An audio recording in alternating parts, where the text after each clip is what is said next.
बस देखो रिकॉर्डिंग हो रही है, मैं स्टॉप कर दी गलती से। चेक करो।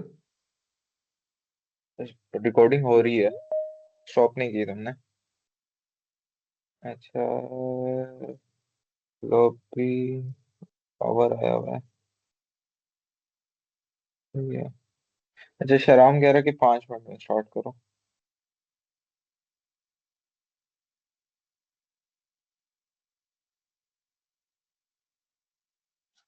तो मैं रिकॉर्ड कर सकता हूँ? नहीं, मैं स्टॉप कर सकता हूँ, तो स्टॉप नहीं करना, बस ठीक है, रिकॉर्ड होता रहे।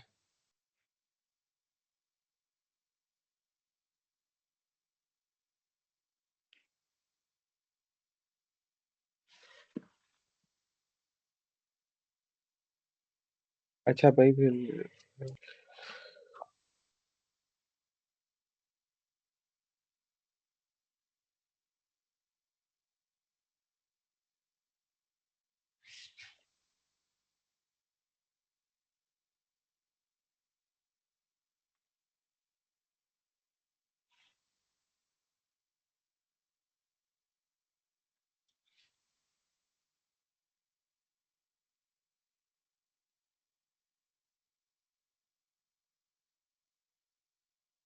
अगली बार से ना सारे अपना ऑफिशियली चला लेना, तो उसमें बस जैसे फोन कॉल है वैसे ही सीन होता है।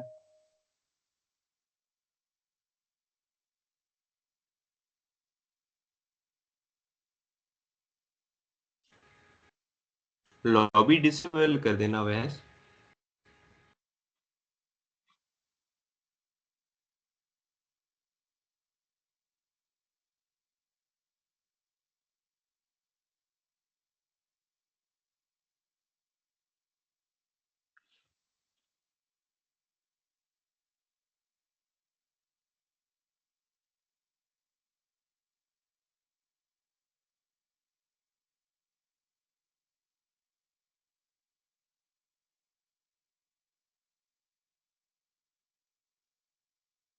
और सलीन, ये नोट्स वगैरह भी भेज दो सबको पहले ही।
हाँ और सलीन, 2-3 मिनट तक स्टार्ट कर देते हैं, इसमें आना होगा। हाँ वो खबर का भी तो इशू है, माइक्रोसॉफ्ट टीम्स का वो भी आ गया। खबर कह रहा हूँ वो काशिफ। क्या करते हैं स्टार्ट। ओके। मुरसलीन रिकॉर्ड कर रहे हो लेक्चर? हाँ हाँ। नहीं अब्दुल्ला, नहीं हो रहा। चलो बस रिकॉर्ड करके भेज देना सी। मैं मेरे अकाउंट में रिकॉर्ड हो रहा है, तुझे नहीं मिलेगा। अच्छा यार बस यार स्टार्ट अब कर लो जर्मनी बाहर किसी से आ से। गया।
मार्शलिन नहीं आ रहा, ये नोट्स भेज देना आपने। भेज दिए देख लो। और ये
काशिफ आ जाए तो मुझे बता देना, फिर मैं स्टार्ट कर दूंगा मीटिंग वो लेक्चर।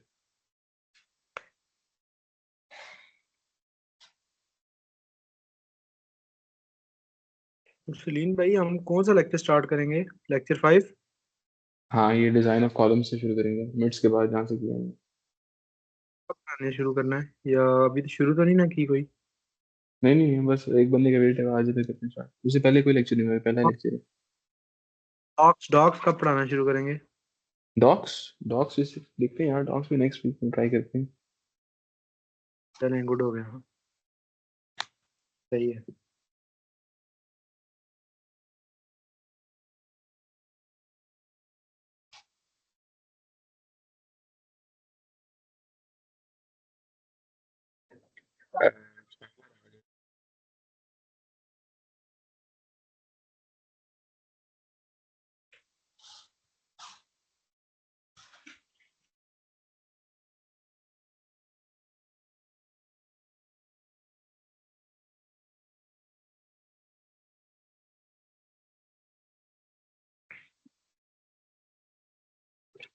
नहीं, तेरी आवाज नहीं जाएगी, ये ले बात करनी है तो इससे का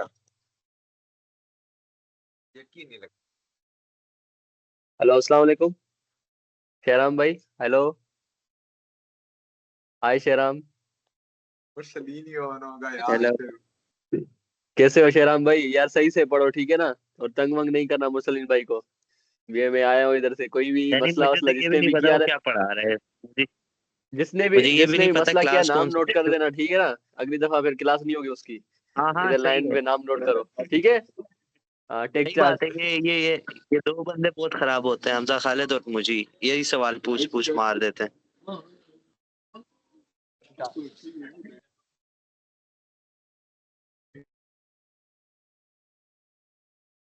ये पढ़ाई शुरू होगी है या क्या अभी सिर्फ शुगल चल रहा है?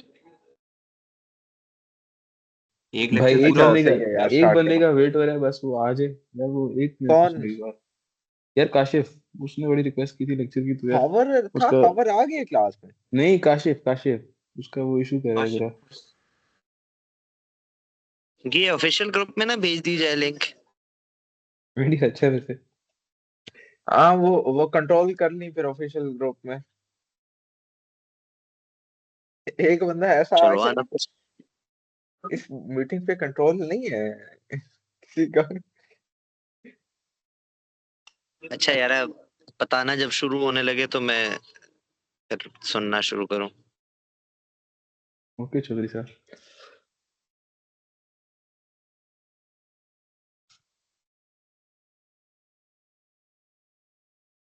आ गया काशिफ भी। आगे काशिफ, हाँ चलो। आ गया।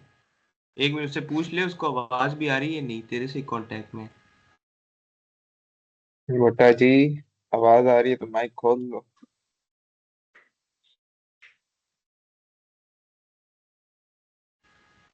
काशिफ ऑडिबल है हम? मैसेज है। काशिफ अगर आवाज आ रही है तो बोलो। अवैस तू खुद अनम्यूट कर देना इसको। हाँ आ रही है उसका मैसेज है हाँ आ रही है चलो फिर आगे चलो हो गया। चलो। औज़ुबिल्लाहिमिनश्शैतानिर्रजीम, बिस्मिल्लाहिर्रहमानिर्रहीम।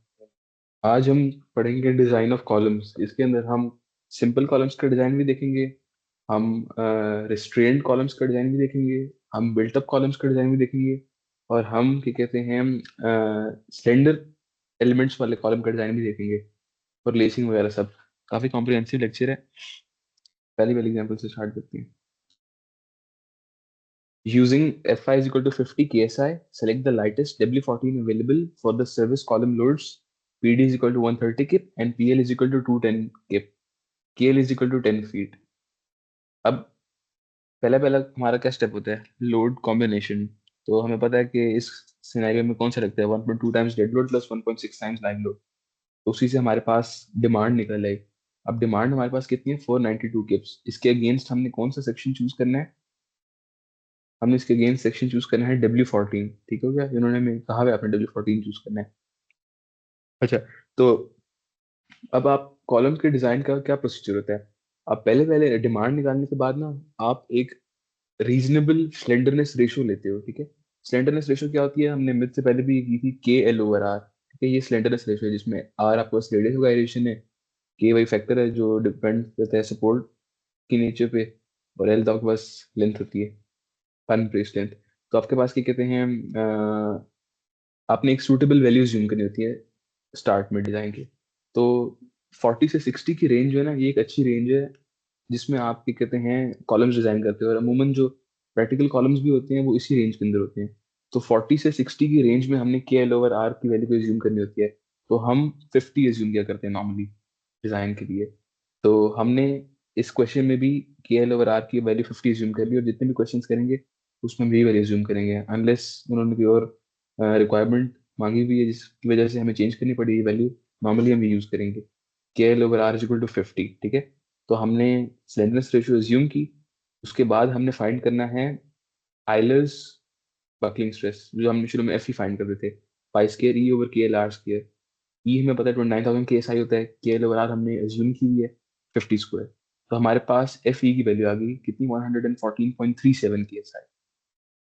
अब हमने मिड से पहले पढ़ा था ये ये वाली कंडीशन, अगर KL/R इज लेस देन और इक्वल टू 4.7 E/FI, तो हम क्रिटिकल स्ट्रेस इस फॉर्मूले से निकालते हैं। लेकिन अगर ये ग्रेटर हो जाए तो फिर क्रिटिकल स्ट्रेस का ये फॉर्मूला होता है। तो पहले हमने चेक करना है कि हमारे केस में कौन सा फॉर्मूला एप्लीकेबल है। 4.7 EFI की वैल्यू हमने निकाली, कितनी आई? 113.43 KSI। और KL/R हमने क्या एज्यूम किया था शुरू में? 50 किया था। तो ये इस वैल्यू से कम है, 50 इज लेस देन 113.43। तो ये वाला फॉर्मूला आपके पास एप्लीकेबल है। FI आपको क्वेश्चन में गिवन था, कितना था? यील्ड स्ट्रेंथ जो है स्टील की 50 KSI। ठीक है? और FE हमने इस स्टेप में फाइंड किया है 114.37 KSI। तो ये सारी वैल्यू सब्स्टिट्यूट की, हमारे पास क्रिटिकल स्ट्रेस कितना आ गया? 41.64 KSI। अब ये स्ट्रेस है ना, और हमने कोरस्पॉन्डिंग कहते हैं स्ट्रेस क्या होता है? फोर्स ओवर एरिया होता है ना। तो वही फॉर्मूला है, ये फैक्टर ऑफ सेफ्टी है, PU is equal to 5 FCR/AG। अब हमने देखो, हमने कॉलम डिजाइन करना है। ठीक है? हमारे पास डिमांड है, हमने डिमांड के मुताबिक अपना कॉलम डिजाइन करना है।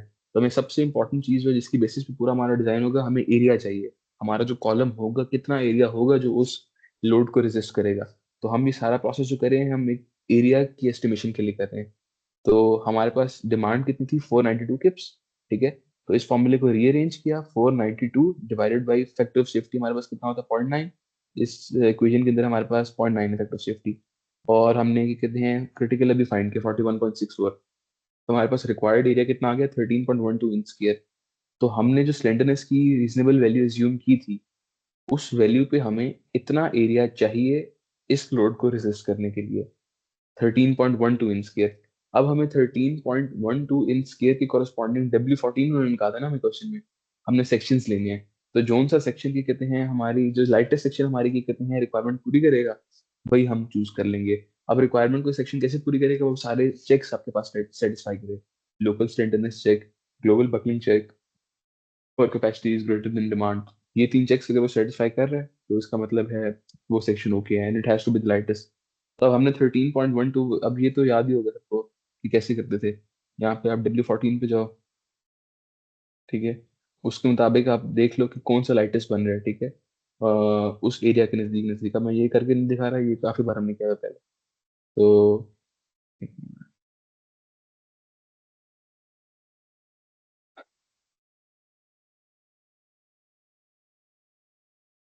अच्छा, तो अब देखो हमारा एरिया कितना था 13.12 इंच स्क्वायर था, तो हमने उसके क्लोज क्लोज वैल्यूज लिए 14.1 इंच स्क्वायर, 15.6 इंच स्क्वायर। अब हमने एक W14 इंटू 48 लिए और एक W14 इंटू 53 लिया। अब ये जो सेकंड टर्म होती है ना 48 और यहाँ पे 53, ये बेसिकली वेट को रिप्रेजेंट करती है। इसका मतलब है 48 पाउंड्स पर फीट इस सेक्शन का वेट होगा, और इसका मतलब है 53 पाउंड्स पर फीट इस सेक्शन का वेट होगा। तो जितना लाइटर आपके पास स्टील होता है उतना वो इकोनॉमिकल होता है। तो उन्होंने क्वेश्चन में भी हमें लाइटर स्टील सेक्शन चूज करने का कहा हुआ है। तो हमारे पास एरिया इतना, ये थ्रेशोल्ड है हमारा, ठीक है, हमने इससे ज्यादा एरिया ऑब्वियसली लेना है, और उसमें सबसे लाइट हमें ये मिल रहा है। तो पहले हम इसको चेक करेंगे, अगर तो ये सेक्शन हमारे चेक्स सेटिस्फाई कर जाता है तो वेल एंड गुड, वरना फिर हम अगले सेक्शन पे जंप करेंगे। तो फर्स्ट आइटरेशन के लिए हम W14 इंटू 48 पे जाएंगे। तो अभी तक हमने क्या किया, हमने पहले पहले डिमांड कंप्यूट की है, फिर हमने एक रीजनेबल वैल्यू ली है स्लेंडरनेस रेशो की, फिर उस स्लेंडरनेस रेशो पे हमने वो एरिया निकाला है जो अपनी हमारी कैलकुलेटेड डिमांड को फुलफिल करेगा, और उस एरिया के रिलेटिव स्टील मैनुअल से हमने क्लोजेस्ट वैल्यूज ले ली एरिया की। और हम शुरू करेंगे from the lightest section because that is the demand and that is, ठीक है। तो अब पहले पहले आपने चेक लगाना है local slenderness check. Local slenderness check का क्या मतलब है, डब्ल्यू सेक्शन के अंदर जो आपके पास फ्लैंजेस हैं और वेब हैं वो स्लेंडर ना हो, क्योंकि अगर वो स्लेंडर हो जाए ना तो आपके पास सेक्शन की कैपेसिटी कम हो जाती है। तो वो भी एंड पे क्वेश्चन आएगा। अभी फिलहाल हम ऐसा सेक्शन हमने चूज किया है जो कि सिलेंडर नहीं है, ठीक है। तो अब चेक्स के लिए हमने मिड से पहले ये भी पढ़ा था, ये देखो ये स्टिफेंड एलिमेंट्स और अनस्टिफेंड एलिमेंट्स। तो हमारे पास जो वेब होता है वो स्टिफेंड होता है, और जो हमारे पास फ्लैंजेस होते हैं वो अनस्टिफेंड होते हैं। तो फ्लैंजेस ऑफ डब्ल्यू सेक्शन, इनकी लिमिटिंग रेशियो क्या होती है 0.56 under root E over F I, यानी बी ओवर टी जो है फ्लैंज का, it has to be less than 0.56 under root E over F I. अगर ये वैल्यू बी ओवर टी इसको एक्सीड कर जाती है तो आपका वो वाला एलिमेंट जो मेंबर का है वो स्लेंडर हो जाएगा और कैपेसिटी वो रिड्यूस कर देगा आपके सेक्शन की। तो हमारी ये वाली वैल्यू इस वैल्यू से कम होनी चाहिए। अब बी ओवर टी हम खुद कैलकुलेट नहीं करेंगे, ये स्टील मैनुअल में गिवन होती है। अब मैं ये दिखा देता हूँ किधर होती है, W14 इंटू 48 के लिए।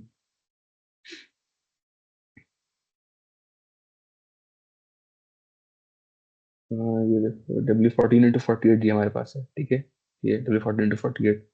तो अगले पेज पे आ जाए इसके हम, ये देखो ये जो वैल्यू गिवन है ना, ये पहली वाली BF/2TF, ये आपका फ्लैंज की वैल्यू है, और H/TW जो है ये आपके वेब की वैल्यू है, ठीक है। तो फ्लैंज की हमारी वैल्यू यहाँ पे कितनी है 6.75 है। अब 6.75 जो है वो हमारे पास कम होनी चाहिए 0.56 अंडर रूट ई और एफ आई से, ताकि हमारा मेंबर क्या हो, ताकि हमारा एलिमेंट क्या हो नॉन सिलेंडर, ठीक है। तो वही हमने चेक किया 6.75 क्या है, इस वैल्यू से कम है या नहीं है। तो इसका आंसर हमारे पास ई की वैल्यू 29,000 है, एफ आई हमें गिवन था क्वेश्चन 13.48 आ रहा था, तो 6.75 इज लेस देन 13.48। तो हमारा ये वाला एलिमेंट जो है ये सिलेंडर नहीं है, तो ये चेक ओके हो गया। अब अगला हमने वेब का करना है। वेब की वैल्यू क्या है 33.6, ठीक है। तो 33.6 की वैल्यू किससे कम होनी चाहिए, ये भी हमने मेथ से पहले देखा था। ये देखें वेब की वैल्यू क्या, वेब का क्या थ्रेशोल्ड है 1.49 under root E over F एक डब्ल्यू सेक्शन के लिए। तो वही हमने चेक किया 1.49 under root E over F I 33.6 35.88 से कम आ रहा है, तो हमारा ये चेक हो गया। यानी अब हमने जो अपना पहला ट्रायल लिया W14 × 48, उसके जो 3 आपके पास एलिमेंट्स हैं, एक ऊपर वाला फ्लैंज, एक वेब और एक नीचे वाला फ्लैंज, ये तीनों के तीनों नॉन सिलेंडर हैं। पहला हमारा चेक ओके हो गया, हमारे लोकल सिलेंडरनेस चेक्स ओके आ गए। जब लोकल सिलेंडरनेस चेक्स आपके सही आ जाएंगे, उसके बाद आपने जाना है ग्लोबल सिलेंडरनेस चेक पे। ग्लोबल सिलेंडरनेस चेक में क्या होता है, के एल ओवर गैमा मिनिमम, आपकी मिनिमम रेडियस ऑफ गायरेशन, आपने ये रेशो फाइंड करनी होती है। अब के की वैल्यू सपोर्ट्स पे डिपेंडेंट होती है, और जब हमारे पास डाटा नहीं गिवन, जैसे इस क्वेश्चन में using F I case I select the lightest value for available for service column loads, तो हमने हर एग्जांपल में 1 ही जूम किया जब डाटा नहीं गिवन हमें। उन्होंने अगर एक्सप्लिसिटली कहा है कि एक सपोर्ट फिक्स है और एक पेन है, या दोनों फिक्स हैं, तो हम फिर की वैल्यू अकॉर्डिंगली लेते हैं लेकिन यहाँ पे जब डाटा नहीं गिवन, तो मैंने जितनी एग्जांपल्स देखी है सब में के की वैल्यू 1 ही यूज की उन्होंने। ठीक है, तो के की वैल्यू 1 ले ली। एल आपके पास क्या है, लेंथ, ये हमें क्या कहते हैं, क्वेश्चन में गिवन है। वैसे तो इसमें के एल की वैल्यू में डायरेक्ट गिवन थी 10 फीट, लेकिन आगे और एग्जांपल्स भी थी जिसमें के की वैल्यू उन्होंने 1 एज्यूम की, तो यहाँ पे उन्होंने हमें के एल डायरेक्ट दिया है 10 फीट। तो K L is equals to 10 feet, उसको इंचेस में किया, और लीस्ट रेडियस ऑफ गायरेशन हमने इस सेक्शन का कितना फाइंड किया था स्टील मैनुअल से, 1.91। ठीक है, तो 1.91। अब हमारे पास इस रेशो का आंसर कितना है, 62.82 आया है। तो ये वैल्यू हमारे पास 200 से कम है, 200 थ्रेशोल्ड है। ठीक है, ग्लोबल स्लेंडरनेस चेक कब सेटिस्फाइड होगा, जब आपके पास K L over R minimum less than 200 होगा, तब हमारा पूरा सेक्शन ग्लोबली बकल नहीं करेगा, वो सेटिस्फाई करे इस रेशो को। ठीक है, तो 62.82 इज लेस देन 200, हमारा ग्लोबल स्लेंडरनेस चेक भी ओके हो गया। तो हमारे पहले 2 चेक्स ओके हो गए W14 × 48 के। हमें पता है कि हमारे डब्ल्यू सेक्शन का कोई इंडिविजुअल एलिमेंट नहीं स्लेंडरनेस में फेल हो रहा, और ना ही हमारा पूरा कॉम्पोजिट स्ट्रक्चर स्लेंडरनेस में फेल हो रहा है। ठीक है, तो दोनों चेक्स ओके हो गए। उसके बाद अब आएंगे हम इस सेक्शन की कैपेसिटी फाइंड करने के लिए। कैपेसिटी के लिए हमें पता होना चाहिए कि हम कौन सा फॉर्मूला इस्तेमाल करें। वो फॉर्मूला आपको कब पता होगा, जब आपको पता होगा के एल ओवर आर और इस वैल्यू का क्या रिलेशन बन रहा है। तो अभी हमने इस सेक्शन की K L over R minimum की वैल्यू कितनी फाइंड की है, 62.82, और 4.71 under root E F I की वैल्यू क्या थी, 113.43। तो आपके पास चूंकि के एल ओवर आर 62.82 कम आ रहा है 113.43 से, तो ये वाला फॉर्मूला एप्लीकेबल है, 0.658 F I F into F I. F की वैल्यू कैसे आएगी, पाई स्क्वायर ई ओवर के एल ओवर आर स्क्वायर। के एल ओवर आर अभी हमने ये 62.82 फाइंड किया है, पाई स्क्वायर 72.45 वैल्यू आ गई एफ की। सब्स्टिट्यूट की वैल्यू से हमारे पास क्रिटिकल स्ट्रेस कितना है, 37.45 आया।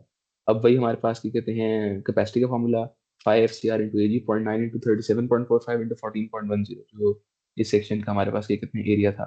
तो हमारे पास 475.2 किप्स आई है, ये हमारी कैपेसिटी है, और डिमांड कितनी थी, 492 किप्स थी। तो हमारी कैपेसिटी क्या है, डिमांड से कम है, तो इसका मतलब है हमारा ये सेक्शन फेल कर गया। अगरचे इसके स्लेंडरनेस चेक्स ठीक आ रहे थे, लेकिन ये कैपेसिटी दे ही नहीं पा रहा, तो ऑब्वियसली हम इसको नहीं चूज कर सकते। तो अब यही प्रोसेस पूरा का पूरा रिपीट होगा अगले सेक्शन पे, W14 × 53 पे।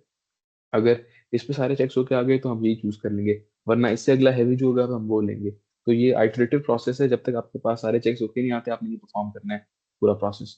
तो ये हमने कॉलम डिजाइन किया। यानी कॉलम डिजाइन की अगर मैं समरी दूं, तो फर्स्ट ऑफ ऑल आप डिमांड कैलकुलेट करते हो, उसके बाद आप एक रीजनेबल स्लेंडरनेस रेशियो ज्यूम करते हो, उस स्लेंडरनेस रेशियो पे अपनी डिमांड के अकॉर्डिंगली आप एरिया कैलकुलेट करते हो, उस एरिया के रिलेटिव आप स्टील मैनुअल से डब्ल्यू सेक्शन जो भी सेक्शन है वो चूज करते हो। ठीक है, जिसका एरिया करीब करीब हो, और फिर आप लाइटर से हेवियर की तरफ जाते हो आइटरेशंस परफॉर्म करते हुए।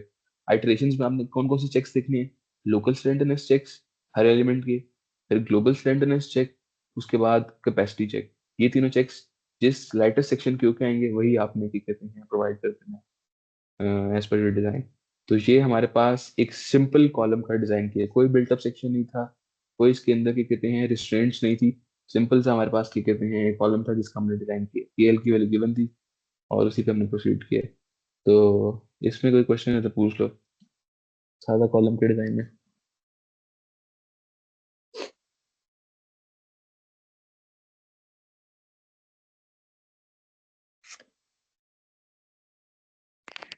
मुरसलीन, ये आइट्रेशन से आगे जरा रिपीट कर देना इसका समरी।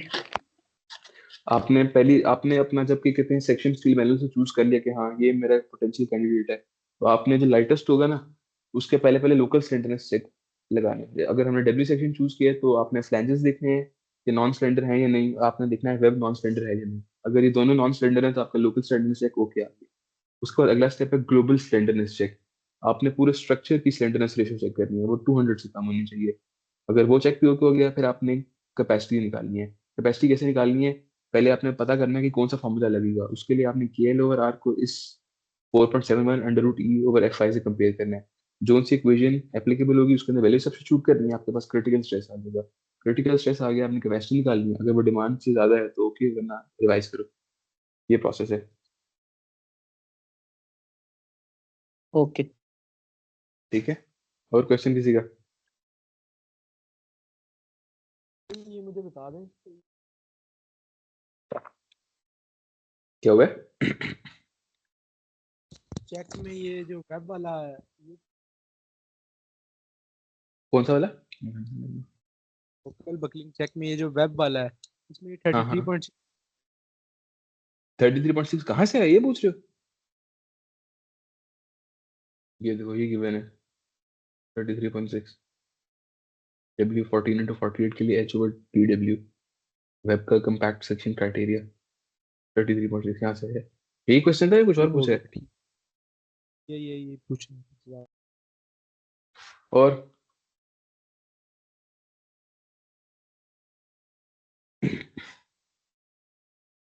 चलो अब आगे चलते हैं।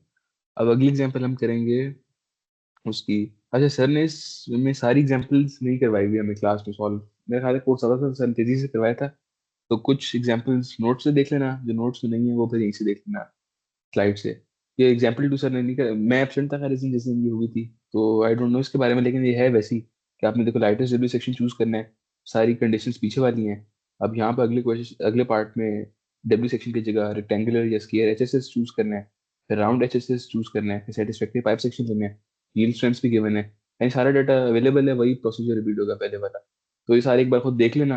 अगर इसमें क्या कहते हैं कोई कंफ्यूजन हो, कोई चीज़ मसला करी हो तो मुझे मैसेज कर देना। ठीक है, हम अभी आगे चलते हैं एग्जाम्पल 3 पे। अब ये एग्जाम्पल है अनसिमेट्रिकल रिस्ट्रेंट कॉलम की। मुरसली हमारे पास, हाँ आवाज आ रही है? हाँ आ रही है। अच्छा यार, वो जो सेक्शन चूज किया है मतलब कि वो मिनिमम वैल्यू होनी चाहिए जो हमने एरिया निकाला है नियर टू दैट। हाँ, नियर टू दैट यस। हाँ मतलब कि उससे ठीक है, ठीक है। ज्यादा वैल्यू होगी और लाइटर हम्म, जितना आप कर सकते हो उतना अच्छा है। चलो ठीक है, थैंक यू। चलो अच्छा, अब आगे हम करें अनसिमेट्रिकल रिस्ट्रेंट कॉलम। देखो हमारे जितने भी कॉलम्स हैं उनका रेडियस ऑफ गायरेशन जो है ना, वाई एक्सिस के अबाउट उसकी वैल्यू कम होती है as compare to X axis. तो हमारे सेक्शंस जो होते हैं ना, वो वाई एक्सिस के अबाउट प्रोन होते हैं टू बकलिंग फेलियर। तो बाज़ औक़ात अगर कॉलम बहुत लंबा है, जैसे यहाँ पे आपके पास देखो के एक्स एल एक्स 26 फीट बन रहा है इस क्वेश्चन के अंदर, तो आप वीकर एक्सिस के अबाउट ब्रेसिंग कर देते हो। ठीक है, तो जब आप वीकर एक्सिस के अबाउट ब्रेसिंग करते हो तो आपकी वो वैल्यू चेंज हो जाती है। उस एक्सिस के अबाउट के एल की वैल्यू चेंज हो जाती है। जब के एल की वैल्यू चेंज होगी तो उस एक्सिस के अबाउट आपके पास स्लेंडरनेस रेशियो चेंज हो जाती है। तो अभी हम इस क्वेश्चन में ये देखते हैं। Select the lightest available W12 section using both the LRFT and EST method। जैसे सर हमें सिर्फ LRFT करवाते हैं और उन्होंने मिड्स में भी LRFT ही दिया था हमें। Select the lightest available W12 section using both the LRFT and EST methods for the following conditions: Fi is equal to 50 ksi, PD is equal to 250 kips, PL is equal to 400 kips।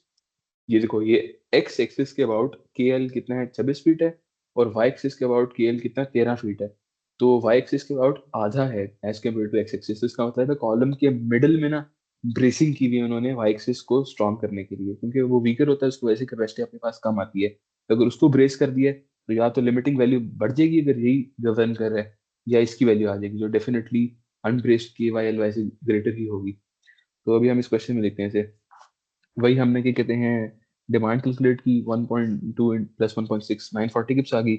हमने एक reasonable value ज्यूम की 50 किप आ गई। वही पूरा process repeat किया जब भी पहले एग्जांपल मैंने करवाया था। उस पॉइंट पे हमारे पास एरिया निकला था ना, तो एरिया कितना है 25.07 इंच स्क्वायर आया। उस एरिया के बाद उन्होंने एक ट्रायल सेक्शन अज्यूम किया W12 इंटू 87। वही सारे चेक्स लगाने जो हमने पहले लगाए थे, local slenderness check, global slenderness check, और तीसरा कौन सा था, कैपेसिटी चेक। तो एंड पे देखो कैपेसिटी आई है 901 की। अब मेरे पास ये सॉल्व नहीं हुआ हुआ तो इसलिए मैं नहीं समझा रहा। स्टेप सारे सिंपल हैं, अगर किसी को इश्यू है मुझसे पूछ लेना बाद में। ठीक है, तो आपके पास कैपेसिटी कितनी है, 901 किप्स आई। जो कि डिमांड से कम है 940 किप से, तो इसका मतलब है ये आपके पास सेक्शन फेल कर रहा है। तो अब आपने अगली आइट्रेशन करनी है। अब देखो W12 into 87 के बाद उन्होंने कौन सा चूज किया है, W12 into 96। इसी पे वो पूरा प्रोसीजर रिपीट किया, तो आपके पास एंड पे कैपेसिटी कितनी है, 994 किप आई है, इज ग्रेटर देन 940 किप। तो आपके पास ओके आ गया। तो अब देखो इस क्वेश्चन में बाकी क्वेश्चन से फर्क क्या था, आपके पास रिस्ट्रेंट थी वाई एक्सिस के अबाउट, चूंकि एक्स एक्सिस के अबाउट नहीं थी तो अनसिमेट्रिकल है। सिमेट्रिकल रिस्ट्रेंट मेरा ख्याल यही होती कि दोनों एक्सिस के अबाउट बेसिक होती। तो सिर्फ ब्रेसिंग का फर्क है, जिसकी वजह से फिर आपने स्लेंडरनेस रेशियो में जब जाओगे ना, ग्लोबल बकलिंग चेक जो होगा के एल ओवर आर मिनिमम, तो अब यहाँ पर आपके पास वेरिएबल सिर्फ आर मिनिमम नहीं है, के एल भी आपके पास वेरिएबल है, क्योंकि आपके पास के वाई एल वाई 13 फीट है और के एक्स एल एक्स 26 फीट है। तो जो ग्लोबल स्लेंडरनेस चेक होगा ना, उसमें K X L X over gamma X और K Y L Y over gamma Y, जिसकी वैल्यू बड़ी होगी वो गवर्न करेगा, और आगे कैपेसिटी में भी वही इस्तेमाल होगा। ये चीज मेरे ख्याल है आगे एग्जांपल है उसमें बेहतर समझ आ जाएगी। बहरहाल इसको भी देख लेना, अगर इसमें कंफ्यूजन तो मुझसे पूछना, ये आगे क्लियर हो जाएगी बात जो मैंने भी की है। अभी हम चलते हैं उस पे। अब हमारा अगला कॉन्सेप्ट है बिल्टअप सेक्शंस का। अब देखो पहली एग्जांपल में हमारे पास एक सिंपल कॉलम था, डब्ल्यू कॉलम, ठीक है, डब्ल्यू सेक्शन हमने चूज किया था। ये दूसरी एग्जांपल जो थी इसमें भी हमने ना एक ही सेक्शन चूज किया हुआ है, रेक्टेंगुलर या square HSS, W section, round HSS, ठीक है। और इसमें भी रिस्ट्रेंट थी लेकिन सेक्शन तो एक ही था ना। तो ये सारे सिंपल कॉलम्स थे। अब अगला कॉन्सेप्ट है बिल्टअप कॉलम्स का। बिल्टअप सेक्शन क्या होता है, जिसमें आपके पास दो या दो से ज्यादा क्या कहते हैं शेप्स का कॉम्बिनेशन होता है।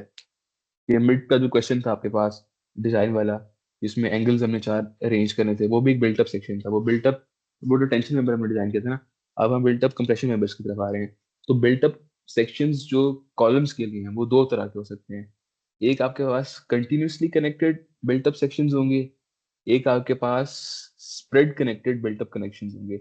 अब कंटिन्यूसली कनेक्टेड बिल्टअप सेक्शंस का क्या मुराद है, इसमें जो दोनों मेंबर्स होंगे ना, मैं दो एज्यूम कर रहा हूँ, ठीक है, ज्यादा भी हो सकते हैं। दोनों डिफरेंट मेंबर्स जो होंगे ना, वो आपस में या तो ज्वाइंट होंगे, ठीक है, या थोड़ा सा गैप होगा उनके अंदर। ये तो मैं तस्वीर अगर कोई मिलती है तो उसे बता समझाता हूँ।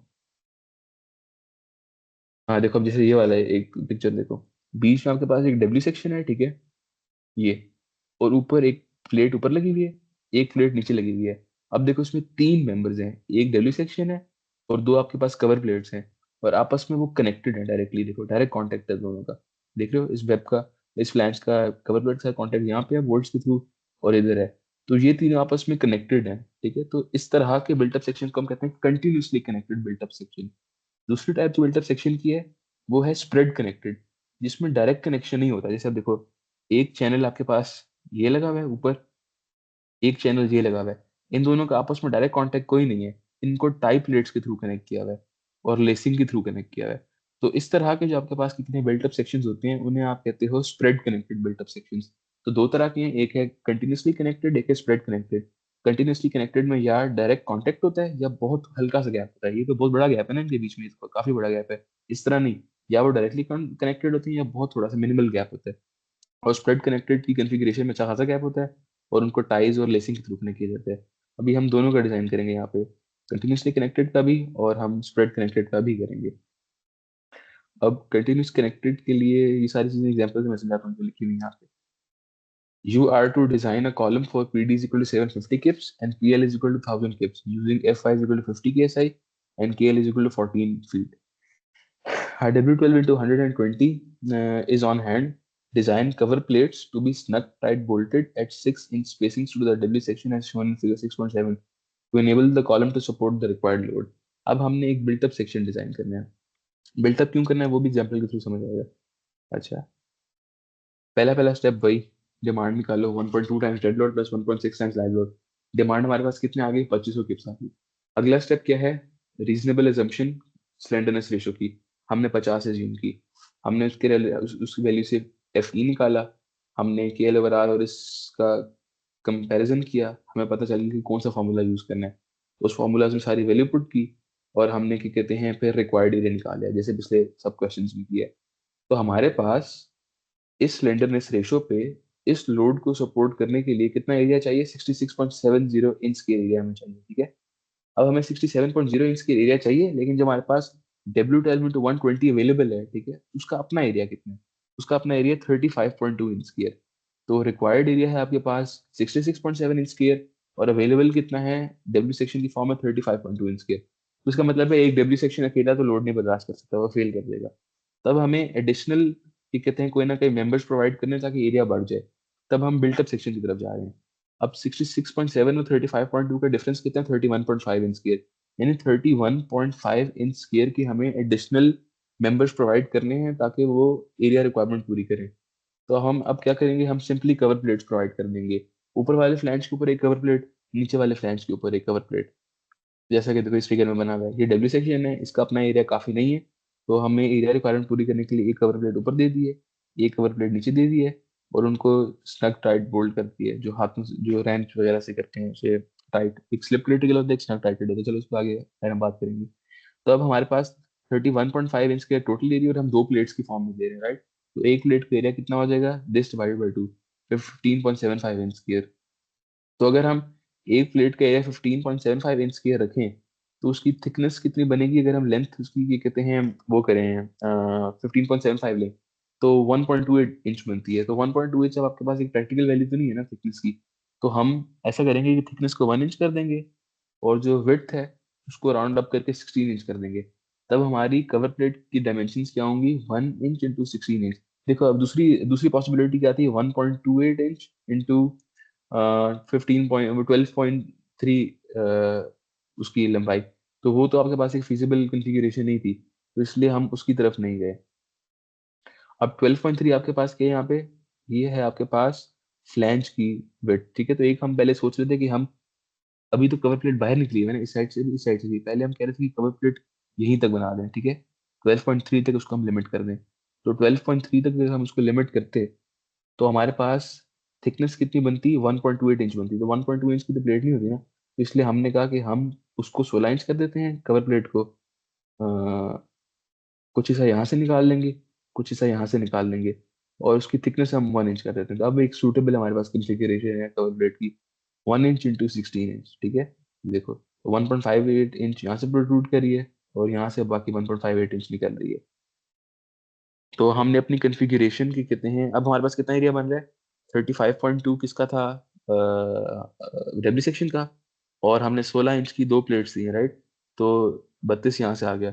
तब हमारे पास प्रोवाइडेड एरिया कितना है, 67.2 इंच स्क्वायर, और रिक्वायर्ड कितना था, 66.7 इंच स्क्वायर।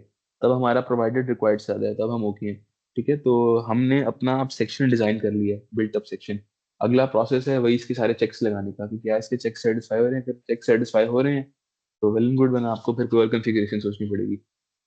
तो यहाँ तक बता दो, समझ आ गए, तो कंफ्यूजन है तो उसमें पूछ लो। भाई डिमांड कैलकुलेट की है, रीजनेबल KLR लिया, अच्छा एरिया निकाल लिया। ये हाँ बता दो पूछो कि कितनी लंबी क्लास है क्या हुआ है? ये, और कितनी लंबी क्लास है? यार क्लास तो वैसे अभी लंबी ही जाएगी क्योंकि काफी लंबा लेक्चर है ये, कोई घंटे की तो शायद चली जाए, वरना फिर अच्छा चलो बाकी सही कल है, कोई और करेंगे। टॉपिक करते हैं।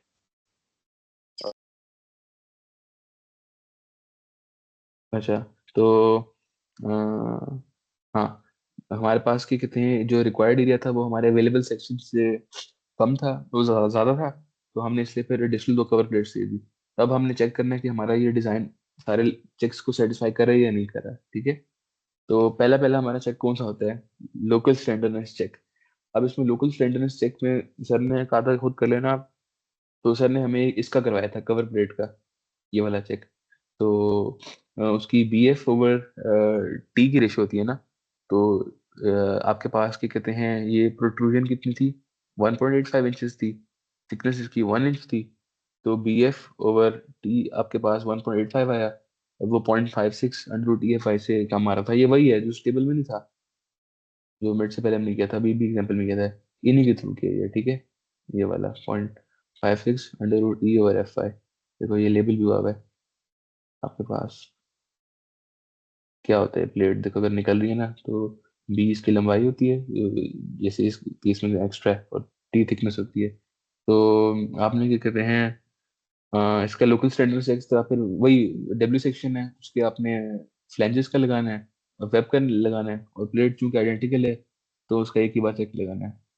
तो लोकल स्टैंडर्ड चेक्स हमारे ओके आने चाहिए, और इसमें अब पता नहीं ओके आ रहे हैं नहीं आ रहे, लेकिन हमने आगे यही सुन किया कि ओके आ रहे हैं, ठीक है। आएंगे भी सही मेरा ख्याल है। तो लोकल स्लैंडरनेस चेक्स के बाद इसमें अगला है कैपेसिटी चेक।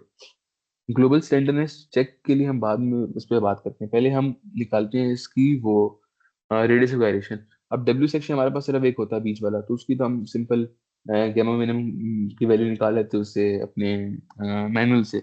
लेकिन ये एक बिल्टअप सेक्शन है, इसमें 3 मेंबर्स हैं। जब 3 मेंबर्स हैं तो फिर इसका गैमा मिनिमम जो पूरे स्ट्रक्चर का होगा ना एक एक्सिस के अबाउट, वो हमें निकालना पड़ेगा किस फॉर्मूले से, gamma is equal to under root I over A. Gamma का फॉर्मूला, रेडियस ऑफ गायरेशन का फॉर्मूला होता है square root I divided by A. ठीक है, आई कैसे फाइंड करना है, आई हर इंडिविजुअल उसका आप फाइंड कर सकते हो। जैसे डब्ल्यू सेक्शन का तो आई आपको सिंपल मैनुअल से मिल जाएगा, एक्स की वैल्यू, इसकी एक्स की वैल्यू आप बी एच की ओवर 12 से फाइंड कर लोगे, नीचे वाले की भी फाइंड कर लोगे।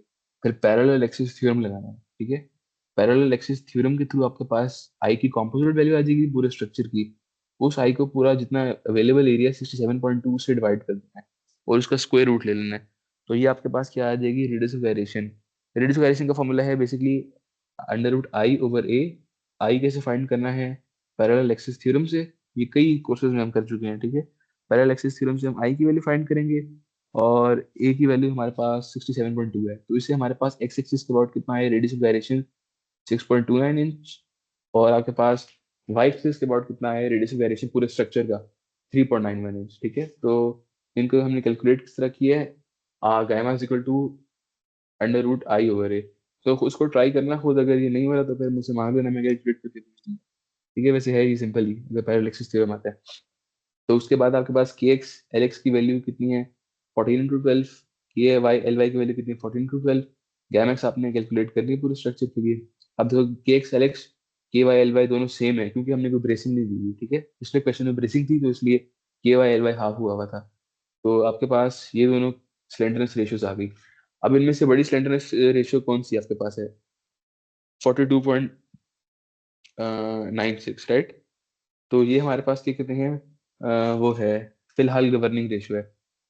अब ये दो स्लेंडरनेस रेशियोज काफी नहीं है। अगर हम इन दो स्लेंडरनेस रेशियोज में से बड़ी वैल्यू ले लें 42.96 और उस पर जाके हम कैपेसिटी निकाल दें इस फॉर्मूले से जिसमें मैंने पिछले एग्जांपल में किया है, तो चांस है कि हमारा क्या कहते हैं क्वेश्चन गलत हो जाए। अब होता क्या है, आपके पास जब एक बिल्टअप सेक्शन है ना, तो किसी one of the two axis, किसी एक्सिस के अबाउट उसकी बकलिंग इस तरीके से होती है कि आपके पास जो दो मेंबर्स है ना, जैसे यहाँ पे एक मेंबर है ये डब्ल्यू सेक्शन, एक मेंबर है प्लेट, इन दोनों मेंबर्स के अंदर डिफरेंट स्ट्रेसेस इंड्यूस होते हैं। डिफरेंट स्ट्रेसेस की वजह से डिफरेंट डिफॉर्मेशंस आती हैं। जब डिफरेंट डिफॉर्मेशंस आएंगी इनके अंदर, तो जो कनेक्टर्स है ना बीच में, जो बोल्ट्स हैं, उनके अंदर शेयर इंड्यूस हो जाता है। और जब शेयर इंड्यूस होता है तो वो आपके पास सेक्शन की कैपेसिटी को क्या कर देता है, कम। तो आपने एक तीसरी मॉडिफाइड स्लेंडरनेस रेशियो निकालनी होती है जो इस शेयर के फिनोमिनन को कैटर करे। ठीक है, तो ये दो स्लेंडरनेस रेशियोज निकालना एक बिल्टअप सेक्शन के लिए काफी नहीं है। आपको एक तीसरी स्लेंडरनेस रेशियो निकालनी होगी जो कि कनेक्टर्स के अंदर शेयर की वजह से रिड्यूस स्ट्रेंथ को भी कैटर करे, मॉडिफाइड स्लेंडरनेस रेशियो। ठीक है, तो फिर आपने ये वाली स्लेंडरनेस रेशियो जो मॉडिफाइड होगी और पहले वाली दो जो है, इनमें से जो सबसे बड़ी वैल्यू होगी आपने फिर वो चूज करनी है। ओके, तो आपके पास अब क्या कहते हैं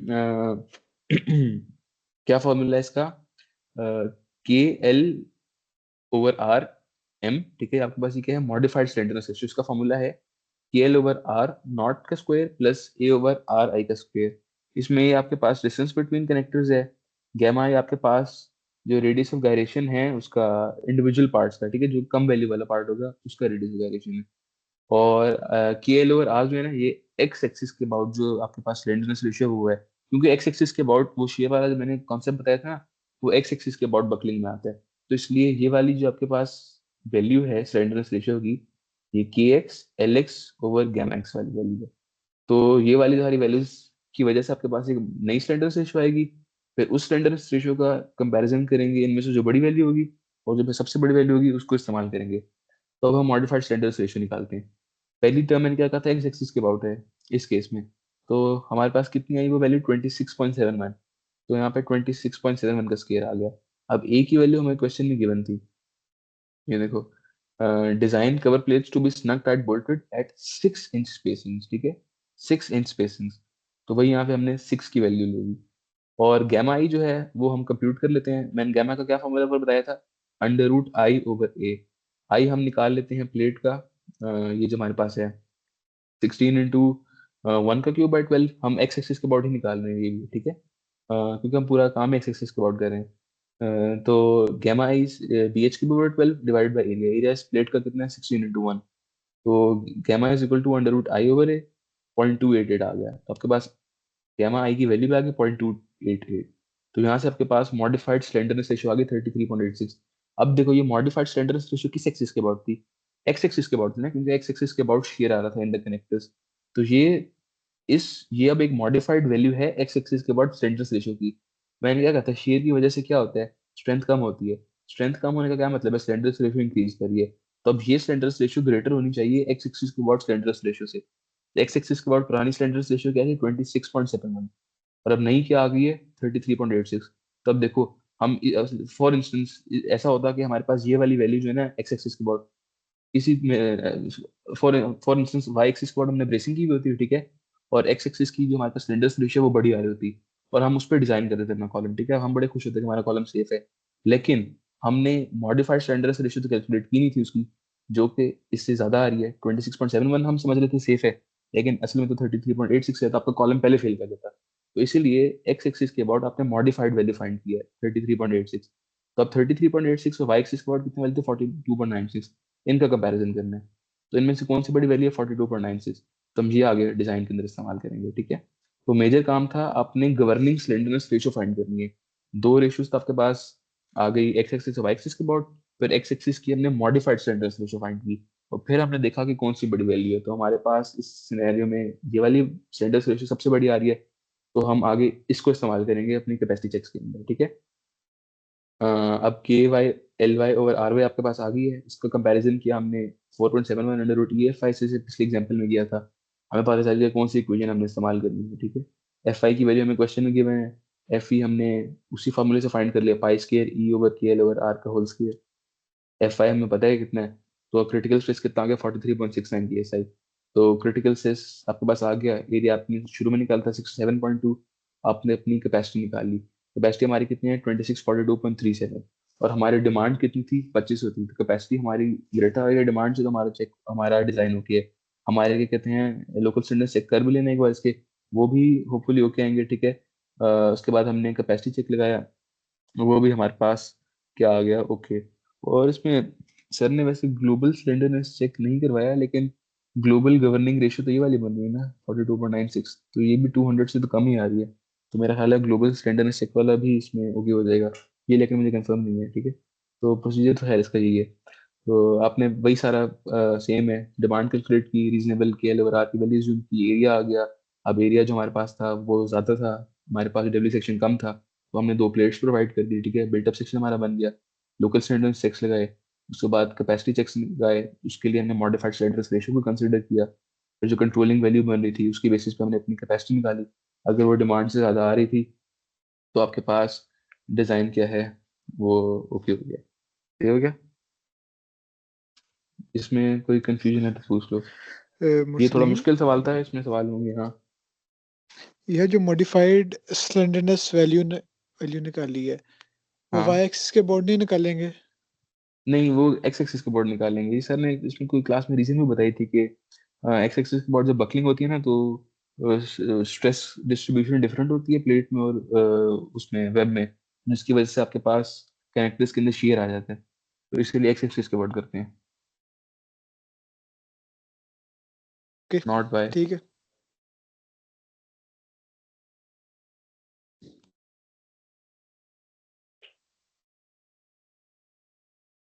और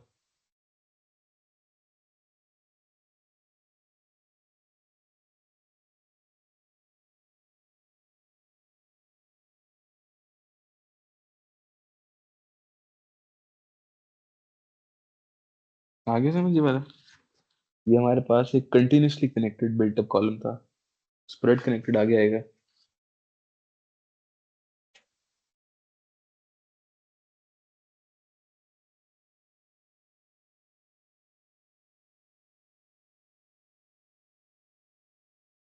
अच्छा फिर ना स्लाइड्स के अंदर इन्होंने आगे क्या कहते हैं प्लेट्स हमारी है ना, उनका स्लेंडरनेस रेशियो का चेक लगाया हुआ है, ठीक है। के ए ओवर आर आई, उसकी वैल्यू निकाली। आर आई हमने अभी कैलकुलेट किया था अपना ऊपर एग्जाम्पल के अंदर, वो अंडर रूट आई ओवर ए से। ए की वैल्यू हमें क्वेश्चन में गिवन थी, कितनी थी इस सवाल में, 6 इंच थी। तो उसको उन्होंने, जैसे मैं कंडीशन को दिखा देता हूँ उसकी, ये देखो, usually the slenderness ratio should be less then 3/4 of slenderness ratio of the entire member, ठीक है। तो हमारे पूरे मेंबर की स्लेंडरनेस रेशियो गवर्निंग कितनी आई थी, 42.97। तो उसका हमने 3/4 फाइंड किया, जो कि किसके इक्वल है, 32.23 के। और प्लेट की स्लेंडरनेस रेशियो हमारे पास कितनी आ रही है, 20.76 आ रही है। तो 20.76 चूंकि 3/4 ऑफ द ग्लोबल से कम आ रही है, तो हमारा क्या कहते हैं, स्लेंडरनेस रेशियो प्लेट्स की भी ओके आ रही है। तो ये एक इन्होंने एडिशनल चेक लगाया हुआ बुक के अंदर, ये भी लगा लेना बेशक पेपर में।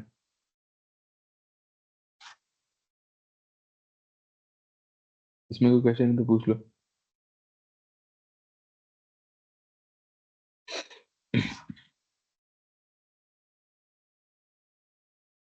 ये निकाली हुई है ये वाली वैल्यू, ये ओवर आ रहा है कि 20.76 आई हुई है ना, ये स्टेप निकाली हुई है।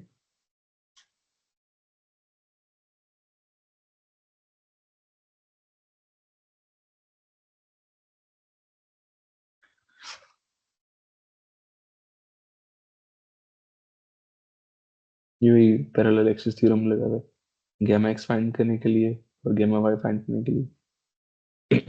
इसे खुद देख लेना, इजी है। चले आगे स्प्रेड कनेक्टेड पे। हम्म, और उसमें कोई क्वेश्चन है तो पूछ लो।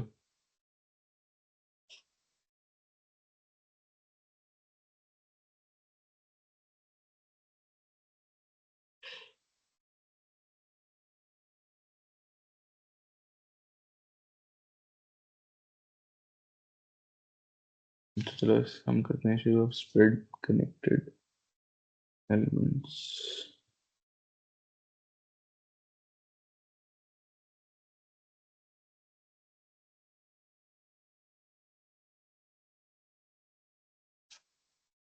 हाँ ठीक है। तो स्प्रेड कनेक्ट मैंने बताया था, इसके लिए आपके पास जो दो, जितने भी मेंबर्स होंगे ना वो आपस में स्प्रेड होंगे, ठीक है, कंटिन्यूस कनेक्शन नहीं होगा। फिर उनको टाइप प्लेट्स और लेसिंग के थ्रू कनेक्ट किया है, ये देखो। तो या तो आप टाइप प्लेट्स और लेसिंग का कॉम्बिनेशन बना सकते हो, ये देखो, इसको सिंगल लेसिंग कहते हैं, ये सिंगल लेसिंग, और ये डबल लेसिंग है। तो डबल लेसिंग और टाइप प्लेट्स या सिंगल लेसिंग और टाइप प्लेट्स का कॉम्बिनेशन बना सकते हो, या आपके कहते हैं परफोरेटेड कवर की कितने प्लेट्स प्रोवाइड कर सकते हो इनको आपस में ज्वाइन करने के लिए। ये जो है ना ज्वाइन करने वाली जगह, ये या तो इसमें टाई प्लेट्स और लेसिंग का कॉम्बिनेशन होगा, या आप ये कहते हैं परफोरेटेड कवर प्लेट्स दे दोगे। तो हमने परफोरेटेड कवर प्लेट्स का डिजाइन तो नहीं पढ़ा, हमने इसका पढ़ा है डिजाइन कोर्स में। क्या नाम है इसका, लेसिंग का और टाई प्लेट्स का, ठीक है। तो यही हम अभी देखेंगे आगे। ये उसकी वो है लिमिटेशन, यानी रिक्वायरमेंट्स हैं, ये एग्जाम्पल से ही समझ आएंगे आगे। इस एग्जाम्पल की जंप करते हैं। Select a pair of 12-inch standard channels for the column shown in figure 6.8 using Fi is equal to 50 ksi. For connection purposes, the back-to-back distance of the channels is to be 12 inches. PD is equal to 100 kips and PL is equal to 300 kips. Consider both LRFT and AST approaches. तो उन्होंने हमें काफ़ी ज़्यादा restriction दे दी कि हमने C12 choose करना है, ठीक है, और ये 12 इंच की स्पेसिंग होनी चाहिए, लोड्स वगैरह दिए हुए हैं। एग्जाम्पल ये स्लाइड से करनी है। पहले पहले हमने क्या कहते हैं अपनी डिमांड निकाली, 1.2 times dead load plus 1.6 times live load, 600 kips आ गई। हमने रीजनेबल एजम्पशन की अपनी स्लेंडरनेस रेशो की 50 के इक्वल, उसे हमारे पास रिक्वायर्ड एरिया आ गया 16 इंच की है। अब हम कौन सा प्रोवाइड करें, उन्होंने C12 तो में कहा हुआ था ना क्वेश्चन के अंदर 12 इंच, तो हमने 2C12 इंटू 30s ले लिए, ठीक है, उसी टेबल से जाके अपने सील मैनुअल से। तो हर चैनल के अंदर प्रॉपर्टीज निकाली, ये मोमेंट्स ऑफ इनर्शिया निकाल लिया, about the two axis area निकाल लिया। अब आपने क्या कहते हैं आगे, क्योंकि ये भी एक बिल्टअप शेप है आपके पास, तो आपने पूरे स्ट्रक्चर का वो फाइंड करना है, कॉम्पोजिट मोमेंट ऑफ इनर्शिया। फिर आपने दोनों के एरियाज को ऐड करना है, और आर एक्स और आर वाई की वैल्यू उसी तरह फाइंड करनी है, under root I over A. तो ये वही पैरेलल एक्सिस थ्योरम लगाया हुआ है, ठीक है। तो वहाँ से आई की वैल्यू आ गई, और 2 प्लेट्स हैं तो 2 इंटू 8.81 आपके पास एरिया हो गया, तो गैमा आपके पास एक्स की वैल्यू आ गई। तो इसी तरह आपने गैमा वाई भी निकाल लेना है और देखना है कि कौन सी वैल्यू गवर्न कर रही है। तो जो भी बिल्टअप शेप आएगी ना, तो उसमें आपने गैमा की वैल्यू हमेशा इसी फॉर्मूले से निकालनी होगी, अंडर रूट आई ओवर ए से। ये तो सिंपल है, आई के लिए पैरेलल एक्सिस थ्योरम लगाना पड़ेगा, अगर वो किसी को नहीं आता तो मुझसे पूछना, मैं बता दूंगा, ठीक है। तो आपने गैमा निकाल लिया अपनी गवर्निंग वैल्यू, तो उससे आपके पास क्या कहते हैं स्टैंडर्ड से, अब हम बेसिकली चेक्स लगा रहे हैं, डिजाइन तो हम यही किया ना, 2 से 12 इंटू 30, तो वही लोकल स्टैंडर्ड चेक्स भी लगाएंगे। इन्होंने देखो लगाए हुए यहाँ पे लोकल स्टैंडर्ड चेक, फ्लैंजेस का भी, वेब्स का भी, ठीक है। और देखो ये भी आपके पास ओके चेक आ रहा है, ये चेक भी ओके आ रहा है, दोनों नॉन स्टैंडर्ड आ रहे हैं, तो यानी लोकल स्टैंडर्ड चेक हमारे पास इस कॉन्फ़िगरेशन का ओके आ रहा है, ठीक है। लोकल स्टैंडर्डनेस चेक, लोकल स्टैंडर्डनेस चेक के बाद हमने ग्लोबल स्टैंडर्डनेस चेक करना है, तो देखो वो भी 55.94 है, ठीक है, 200 से कम आ रहा है। अब मुझे नहीं पता कि 200 वाली लिमिट बिल्टअप शेप में लगती है या नहीं लगती, लेकिन चेक सर ने लगवाया भी नहीं था वो 200 वाला बिल्टअप सेक्शन के लिए, लेकिन अगर लगती है तो देखो वैल्यू कम आ रही है उससे 200 से। तो K L over R is equal to 55.94, K L over आपके पास आर आ गया, तो आपने फिर इसका कंपैरिजन करना है उसी से 4.71 under root E over F I से, देखना है कौन सी इक्वेशन आपके पास गवर्न कर रही है, तो वहां से क्रिटिकल स्ट्रेस आ जाएगा, जैसे पहले हमने फर्स्ट एग्जांपल में किया था। तो क्रिटिकल स्ट्रेस से आपने कैपेसिटी निकालनी है, तो कैपेसिटी यहाँ पे कितनी आ रही है, 631 के पा रही है। डिमांड कितनी थी आपके पास, 600 की थी, तो कैपेसिटी ग्रेटर देन डिमांड है, स्लेंडरनेस चेक्स भी ओके आ रहे हैं, तो आपका स्ट्रक्चर ओके है। सिंपल कॉलम के लिए सर ने 3 चेक्स लगवाए थे, लोकल स्लेंडरनेस, ग्लोबल स्लेंडरनेस और कैपेसिटी, जबकि बिल्टअप सेक्शन के लिए हमने एक वो लोकल स्लेंडरनेस चेक लगाया है, ठीक है, और एक हमने कैपेसिटी चेक लगाया है। सर ने वो लेस देन 200 वाली कंडीशन, जितना मुझे याद पड़ता है, नहीं कर रहे थे, ठीक है। तो ये हमने बिल्टअप सेक्शन का डिजाइन कर लिया, यानी देखो स्टेप्स वही फॉलो हो रहे हैं हर जगह। पहले पहले डिमांड निकालनी है, फिर के एल ओवर आर की वैल्यू जूम करनी है, ठीक है, वहां से आपके पास रिक्वायर्ड एरिया आ जाएगा, उस एरिया के मुताबिक आपने लाइटेस्ट कन्फिग्रेशन चूज करनी है, फिर उस पर चेक्स लगाने हैं। अगर चेक्स होके आ गए तो आपका स्ट्रक्चर सही है, वरना अगले उस पर रिवाइज करो अपना डिजाइन। चेक्स कौन से हैं, एक ग्लोबल स्लैंडरनेस है, फिर देख लेना ग्लोबल करना है या नहीं करना, और फिर आप तीसरा आपके पास कैपेसिटी जो मेन चेक है।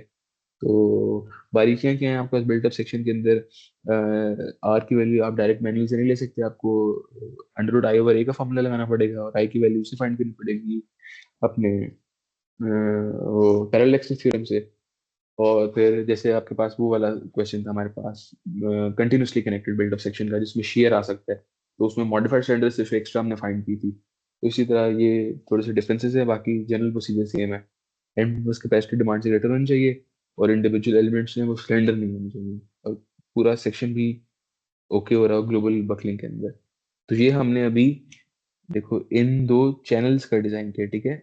अब इन 2 चैनल्स को जो कनेक्ट करेंगी लेसेस और टाई प्लेट्स, अभी हमने उसका डिजाइन हमारा बाकी है, अगले एग्जांपल में वही करेंगे। तो इन चैनल्स का डिजाइन समझ आ गया, इसमें अगर कंफ्यूजन है तो पूछ लो, सेम स्टेप सारे रिपीट हो रहे हैं, कोई सवाल है तो पूछ लो इसके अंदर, फिर हम चलें उसके बाद लेसिंग के डिजाइन पे।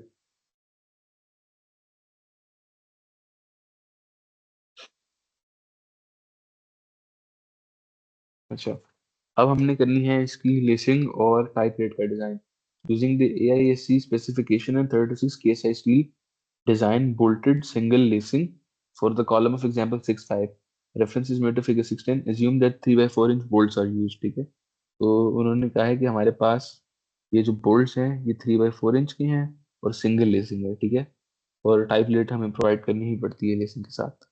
तब हम दोनों का डिजाइन करेंगे, लेसिंग का और टाई प्लेट का। अच्छा, लेसिंग के डिजाइन के लिए पहले पहले हमने शेयर फाइंड करना होता है उसके अंदर। अच्छा, नोट्स में थोड़ा सा है, आपने जो आपके 2 सी चैनल्स है ना, उसकी जो कैपेसिटी निकली थी, हमारी कैपेसिटी एंड पे कितनी निकली थी, 631 किप निकली थी, ठीक है, 631 किप। जब हम लेसिंग का डिजाइन करें, तो लेसिंग के डिजाइन में पहला स्टेप ये है कि आपके जो बिल्टअप सेक्शन है, ठीक है, जो हमारे 2 सी चैनल्स थे, उसकी जितनी कैपेसिटी थी ना उसका 2% ले लेंगे, ठीक है। तो 631 का हमने 2% लिया, हमारे पास क्या वैल्यू आ गई, 12.62 किप्स आ गई। अब 12.62, अब हमारे पास चूंकि एक सिंगल लेसिंग है, ठीक है, सिंगल लेसिंग के आपके पास देखो 2 एंड्स होते हैं किसी भी सिंगल लेसिंग का, जैसे इसका एक एंड ये, एक एंड ये, इस वाली की एक एंड ये, एक एंड ये, तो चूंकि सिंगल लेसिंग के दो एंड्स हैं, ठीक है, तो आपने जो ये वीयू की वैल्यू फाइंड किया है उसको 2 पे डिवाइड करना है। वीयू है क्या? वीयू बेसिकली आपके कॉलम के ऊपर शेयर है, अप्लाइड शेयर, ठीक है, कंप्रेशन मेंबर पे उसकी कैपेसिटी का 2% वैल्यू जो आएगी वो शेयर होगा किसी भी लेसिंग पे, ठीक है। तो उस शेयर को लेसिंग के दोनों एंड रेजिस्ट करेंगे, इसलिए 2 पे डिवाइड करते हैं, यानी लेसिंग का एक एंड 6.31 किप्स का शेयर बियर करेगा, ठीक है। तो दो साइड्स थी इसलिए हमने 2 पे डिवाइड किया था। अगर हम डबल लेसिंग देते तो उस पे हमारे पास 4 होती साइड्स, ठीक है। 4 साइड्स कैसे होती हमारे पास उसके अंदर, ये देखो, एक इसकी, एक इसकी, एक इसकी, एक इसकी, तो उसमें हम वीयू को 4 पे डिवाइड करते। लेकिन इसमें चूंकि एक उसके अंदर पर्टिकुलर सेक्शन के अंदर दो साइड्स आ रही हैं तो हमने 2 पे डिवाइड किया। तो आपने जो एक्सियल कैपेसिटी थी आपके सेक्शन की, ठीक है, उसको 2% लिया, और डिपेंडिंग ऑन कि आपके पास सिंगल ए से या डबल ए से आपने डिवाइड कर दिया उसको। यहाँ पे सिंगल ए से हमने 2 पे डिवाइड किया, 6.31 किप्स हमारे पास आंसर आ रहा है। अच्छा, अब एक हमारे पास चेक है कि single lacing is recommended when distance between fastener lines is less than 15 inch, यानी बोल्ट्स के बीच में जब डिस्टेंस 15 इंच से कम है ना, तब सिंगल लेसिंग रिकमेंडेड होती है। अब हमारे पास इस एग्जांपल में बोल्ट्स के बीच में कितना डिस्टेंस है?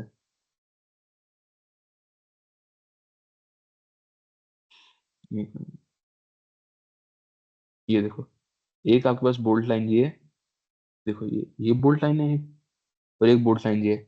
हमारे पास दोनों फास्टनर्स बोल्ट्स की लाइंस के बीच में कितना डिस्टेंस है? 8.5 इंच का डिस्टेंस है। और 8.5 इंच का डिस्टेंस आपके पास क्या कहते हैं, इस रिक्वायरमेंट को फुलफिल कर रहा है या नहीं? ये वाली जो है, ये single lacing is recommended when distance between fastener lines is less than 15 inches, कर रहा है क्योंकि 8.5 15 से कम है, तो हम सिंगल लेसिंग ही प्रोवाइड करेंगे, ये ओके हो गया, ठीक है, पहला चेक। अब लेसिंग का जो एंगल है ना, आपने अगले स्टेप में वो डिसाइड करना होता है। वो 30 डिग्री का भी आप दे सकते हो, 45 का भी दे सकते हो, 60 का भी दे सकते हो, ठीक है।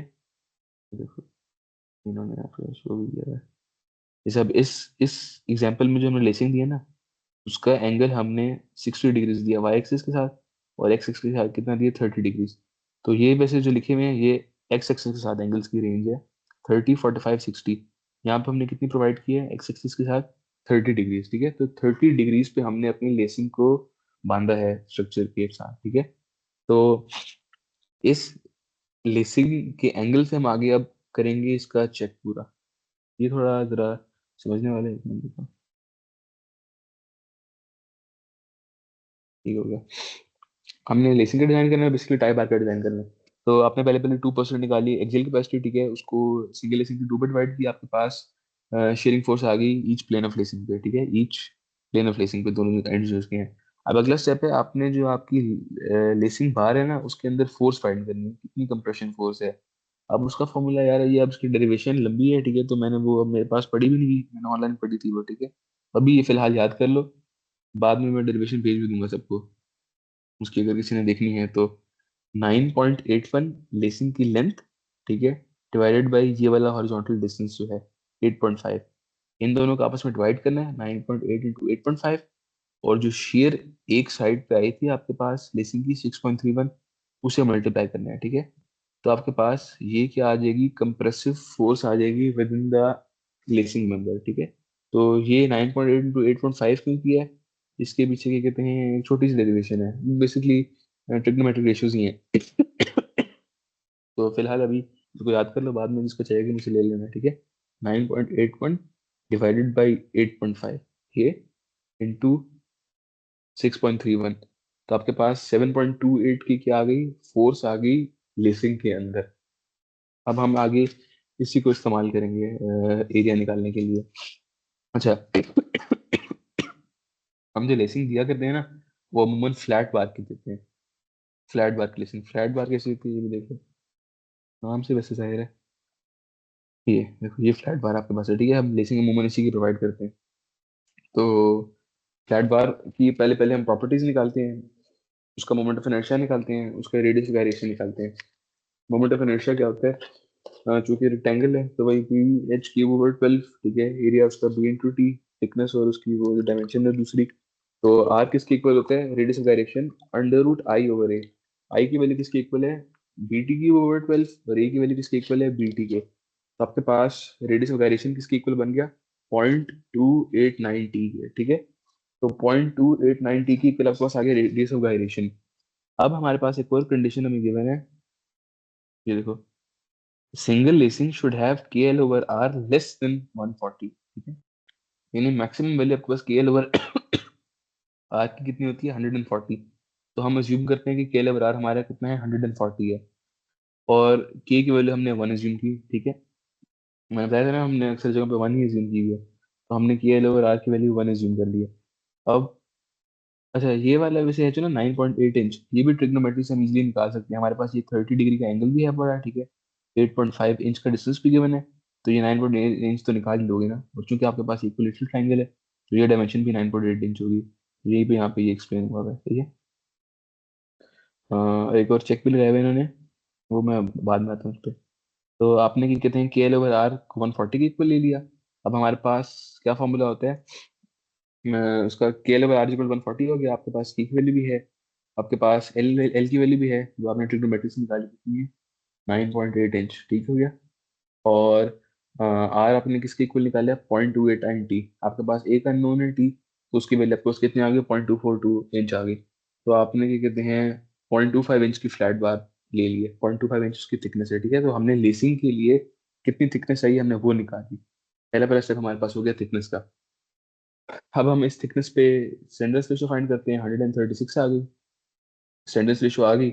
वही वाला सारा प्रोसीजर जो हमने एग्जाम्पल 1 में किया था, उसमें हम आखिर में क्या कहते हैं वो निकाल लेंगे, 5C इंटू FCR 12.2 के, ठीक है, और वही एरिया निकालेंगे, यानी वही प्रोसेस है। स्टैंडर्ड रेशो की वैल्यू आ गई, वहां से हमने रिक्वायर्ड एरिया निकाल लिया। रिक्वायर्ड एरिया में आपके पास डिमांड कितनी, 7.28 के, ये हमने यहाँ पर फाइंड की थी, फोर्स इन द बार, ठीक है, 7.28 के, ये हमारी डिमांड थी कह लो, और ये हमारे पास उसे एरिया आ गया। अब 0.597 इंच स्क्वायर किसका एरिया है, लेसिंग का। हमारे पास लेसिंग की थिकनेस है बड़ी कितनी, 1.1/4 इंच, यानी 0.25 इंच। तो हमारे पास दूसरी डायमेंशन कितनी उसकी आ गई, 0.597 को 0.25 में डिवाइड करो, ये दूसरी डायमेंशन आ गई 2.39 इंच। तो स्टैंडर्डाइज करते हुए हमने इसको कितना कह दिया, 2.5 इंच। तो हमारे पास एक सिंगल लेसिंग की थिकनेस भी आ गई, एक सिंगल लेसिंग की विड्थ भी आ गई। अब हमें लेसिंग की क्या चाहिए, लेंथ चाहिए, ठीक है। तो हमारे लेसिंग का डिजाइन का आ जाएगा कंप्लीट। लेसिंग का डिजाइन बेसिकली क्या है, उसकी लेंथ, उसकी विड्थ, उसकी थिकनेस। थिकनेस हमने कैसे निकाली, हमने KL ओवर R की मैक्सिमम वैल्यू यूज कर ली 140, जो हमें कोड देता है, ठीक है। और हमने radius of gyration in terms of T निकाला हुआ था, तो इसको रीअरेंज करके हमारे पास किसकी वैल्यू आ गई, थिकनेस आ गई प्लेट की। अब थिकनेस के बाद विड्थ फाइंड करनी है, तो उसके लिए हमारे पास KL ओवर R की वैल्यू है पड़ी, जो एग्जाम्पल 1 में हमने पूरा प्रोसीजर किया वही करेंगे। एंड पे हमारे पास एरिया आ जाएगा, उस एरिया को हम डिवाइड करेंगे थिकनेस पे, तो हमारे पास दूसरी डायमेंशन आ जाएगी 2.39 इंच। और डिमांड कहाँ से आएगी, डिमांड हमने ये फाइंड की है 7.28 के। और डिमांड फाइंड करने के लिए हमने क्या फाइंड किया था, हमने हाफ VU की वैल्यू फाइंड की थी, ठीक है। तो VU की वैल्यू हम फाइंड करेंगे ताकि हमारे पास 7.28 की वैल्यू आ जाए, जो कि डिमांड है, और डिमांड से आगे हमारे पास बिट्स निकलेगी, ठीक है। तो सारा आप समझ आ रहा है क्यों हमने ये किया था। पहले पहले शेयर की वैल्यू निकाली हमने, फिर लेसिंग की नेचर को देखते हुए हमने हाफ कर दी, क्योंकि सिंगल लेसिंग थी, उस हाफ वैल्यू से हमने अपनी डिमांड निकाली। आगे फिर हमने उसी तरह थिकनेस निकाली, R की वैल्यू से मैक्सिमम एज्यूम करके 140, और फिर हमने डिमांड और पूरा जो प्रोसेस पहले फॉलो किया था उसके थ्रू हमने क्या कहते हैं विड्थ निकाली। तो हमारे पास अब विड्थ भी आ गई है और थिकनेस भी आ गई है। बाकी स्टेप हमारे पास क्या है, उसकी लेंथ निकालने का। अच्छा, हमने मिड से पहले एक टेबल इस्तेमाल किया था, टेबल J3.4, जो हम प्रिंट में मेरे ख्याल है करा के लिए थे। तो उस पे हमें क्वेश्चन में कितना बोल्ट का डाया गिवन था, 3/4 इंच का बोल्ट हमें इसका डाया गिवन था, राइट। तो 3/4 इंच बोल्ट के लिए मिनिमम एज डिस्टेंस निकलता था इस टेबल से, J3.4 से, वो कितना आ रहा है, 1.25 इंच आ रहा है। तो आपने अब जो लेंथ देनी है ना लेस की, ठीक है, उसमें ये 9.8 इंच तो आएगा ही आएगा, जो आपने ट्रिग्नोमेट्री से फाइंड किया है। लेकिन जो बोल्ट्स का मिनिमम एज डिस्टेंस है ना, वो भी प्रोवाइड करना है ना। 9.8 इंच में देखो, एक बोल्ट यहाँ पे आ रहा है, एक बोल्ट यहाँ पे आ रहा है, लेकिन बोल्ट को एज से कोई डिस्टेंस भी तो चाहिए होता है ना। तो वो डिस्टेंस थोड़ा सा यहाँ पे आएगा आगे, थोड़ा सा वो डिस्टेंस यहाँ पे आएगा आगे, क्योंकि आप बोल्ट पे खत्म तो नहीं कर सकते ना लेसिंग को। तो मिनिमम एज डिस्टेंस 1.25 इंच है, और लेसिंग की दो साइड्स में, दोनों साइड्स पे बोल्ट आएगा, तो इसको 2 से मल्टीप्लाई किया और 9.8 में ऐड कर दिया, तो हमारे पास 12.3 इंच की लंबाई आ गई, ठीक है। स्टैंडर्डाइज करते हुए हमने 14 इंचेस दे दिए। तब हमारे पास 1/4 inch thick, 2.5 inch wide and 1 feet 2 inch long आपके पास लेसिंग आ गई, ठीक है, सिंगल लेसिंग, और इसकी यील्ड स्ट्रेंथ हमने कितनी दी है, 36 केएसआई दी है। तो ये हमारा डिजाइन प्रोसेस कंप्लीट हो गया सिंगल लेसिंग का। पहले पहले हमने वीयू की वैल्यू फाइंड की, फिर हमने देखा कि हमारी लेसिंग सिंगल या डबल है, उसके मुताबिक हमने हाफ या 1/4 वीयू की वैल्यू फाइंड कर ली। उस वीयू की वैल्यू के थ्रू हमने डिमांड निकाली अपनी लेसिंग के अंदर। ये वैल्यू कहाँ से आई, ये जिसको चाहिए हो अंडरस्टैंडिंग इसमें मुझे मांग देना, मैं पीछे भेज दूंगा, ठीक है। उसके बाद फिर हमने क्या कहते हैं थिकनेस फाइंड की आर के थ्रू और मैक्सिमम वैल्यू की ज्यूम करते हुए। फिर हमने क्या कहते हैं वही डिमांड जो पहले निकाली थी वो, और एग्जाम्पल मैंने प्रोसीजर फॉलो किया था, उसके थ्रू एरिया निकाला। एरिया को हमने थिकनेस पे डिवाइड किया, हमारे पास विड्थ आ गई। जब विड्थ आ गई तो हमने फास्टनर्स के बीच में तो ऑलरेडी डिस्टेंस फाइंड किया हुआ था ट्रिग्नोमेट्री से। हमने मिनिमम एज डिस्टेंस देखा 3/4 इंच बोल्ट के लिए, दोनों साइड से वो प्रोवाइड कर दिया। हमारे पास सिंगल लेसिंग का डिजाइन कंप्लीट हो गया। ये अब कोई क्वेश्चन है इसमें तो पूछ लो।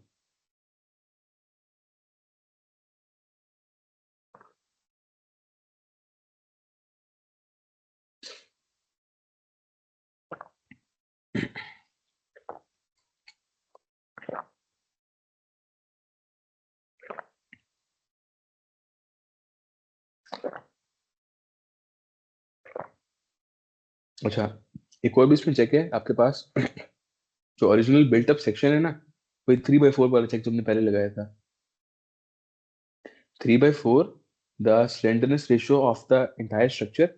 हमने हमने जो 2 सी चैनल्स दिए थे ये वाले, ठीक है, उन्हीं की हमने अभी लेसिंग डिजाइन किया ना। तो इस पूरे बिल्टअप सेक्शन की स्लेंडरनेस रेशियो कितनी हमारे पास थी, 55.94 थी। इसका 3/4 लेना है।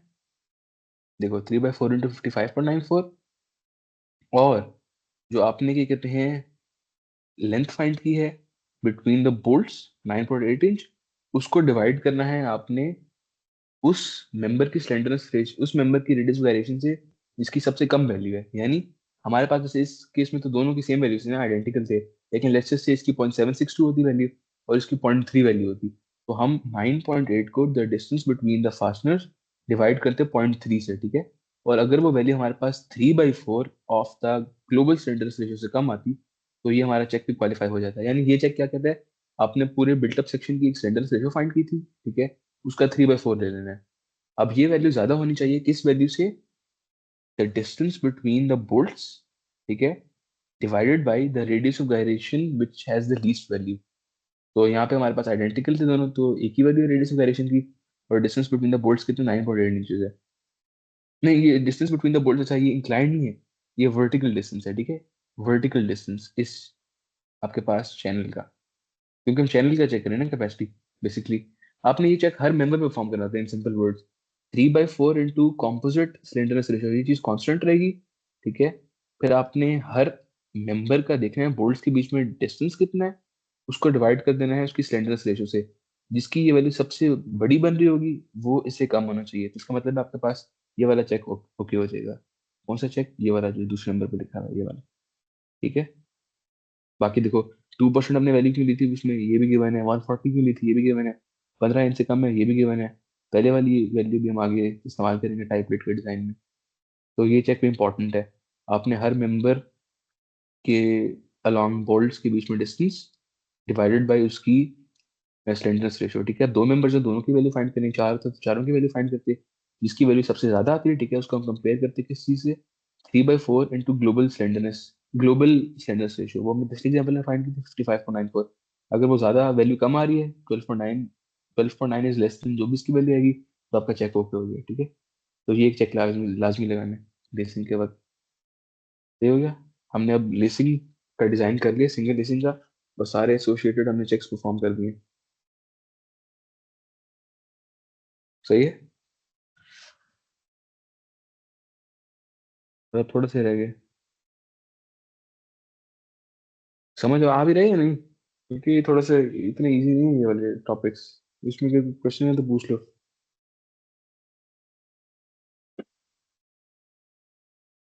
टॉपिक एंड हो गया। थोड़ा सा रह गया बस। यार भाई अभी तो ये स्लाइड नंबर 5 है, इसके बाद फिर अभी लेक्चर 6 है, 7 है, 8 है, 9 भी शायद है। बहुत ज्यादा ज्यादा काम, कोर्स काफी ज्यादा है, अभी मेरा स्लो तो हो फोन जाएंगे। भी डेड हो वो- गया है। अभी आपका जल्दी फोन जल्दी भी करेंगे डेड होने मुफ्त लगा है। मारने। जल्दी जल्दी करेंगे तो पूरा नहीं होना। खुद ही फंसोगे बाद में, फिर टाइम कम है, खुद भी प्रैक्टिस करनी है तुम लोगों ने, इसलिए ये वाली पूरी करेंगे आज। अच्छा 2 मिनट में स्टार्ट करना, 2 मिनट ब्रेक। चलो सारे ब्रेक ले लो, मैं भी जराता हूँ।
करें स्टार्ट, बस 20 मिनट में खत्म हो जाएगा लेक्चर। जल्दी से आप करते हैं स्टार्ट। अच्छा, आगे अब हमने क्या कहते हैं, टाइप रेट का डिजाइन करना है, जैसे कि टाइप रेट का कॉम्बिनेशन प्रोवाइड करते हैं। आवाज आ रही है?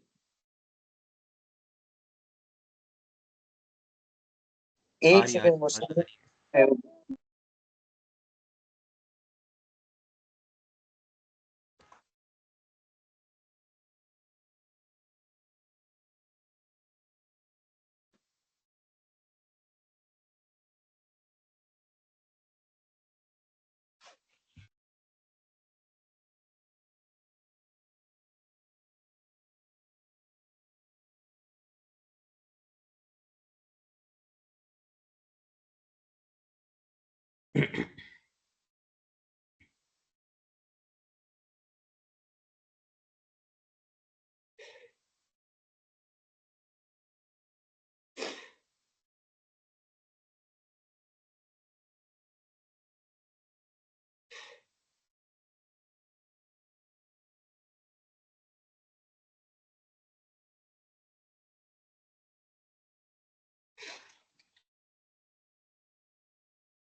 किसका वेट कर रहे हो? स्टार्ट करो ना बस। जी लगे हुए थे कोई, शाम का है। शराब चार्ज पे लगा लिया तूने फोन? यार सिर्फ 1 मिनट बस, मैं पहुंच गया मतलब। चले चल। भाई बस 30 सेकेंड्स वेट। 30 seconds।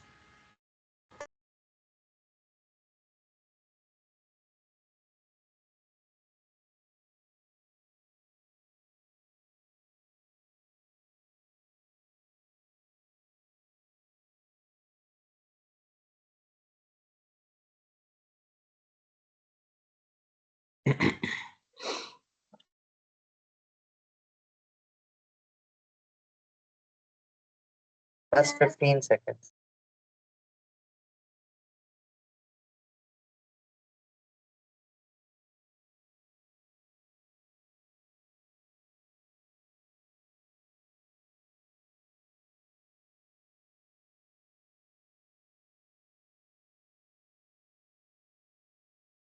स्टार्ट कर लो।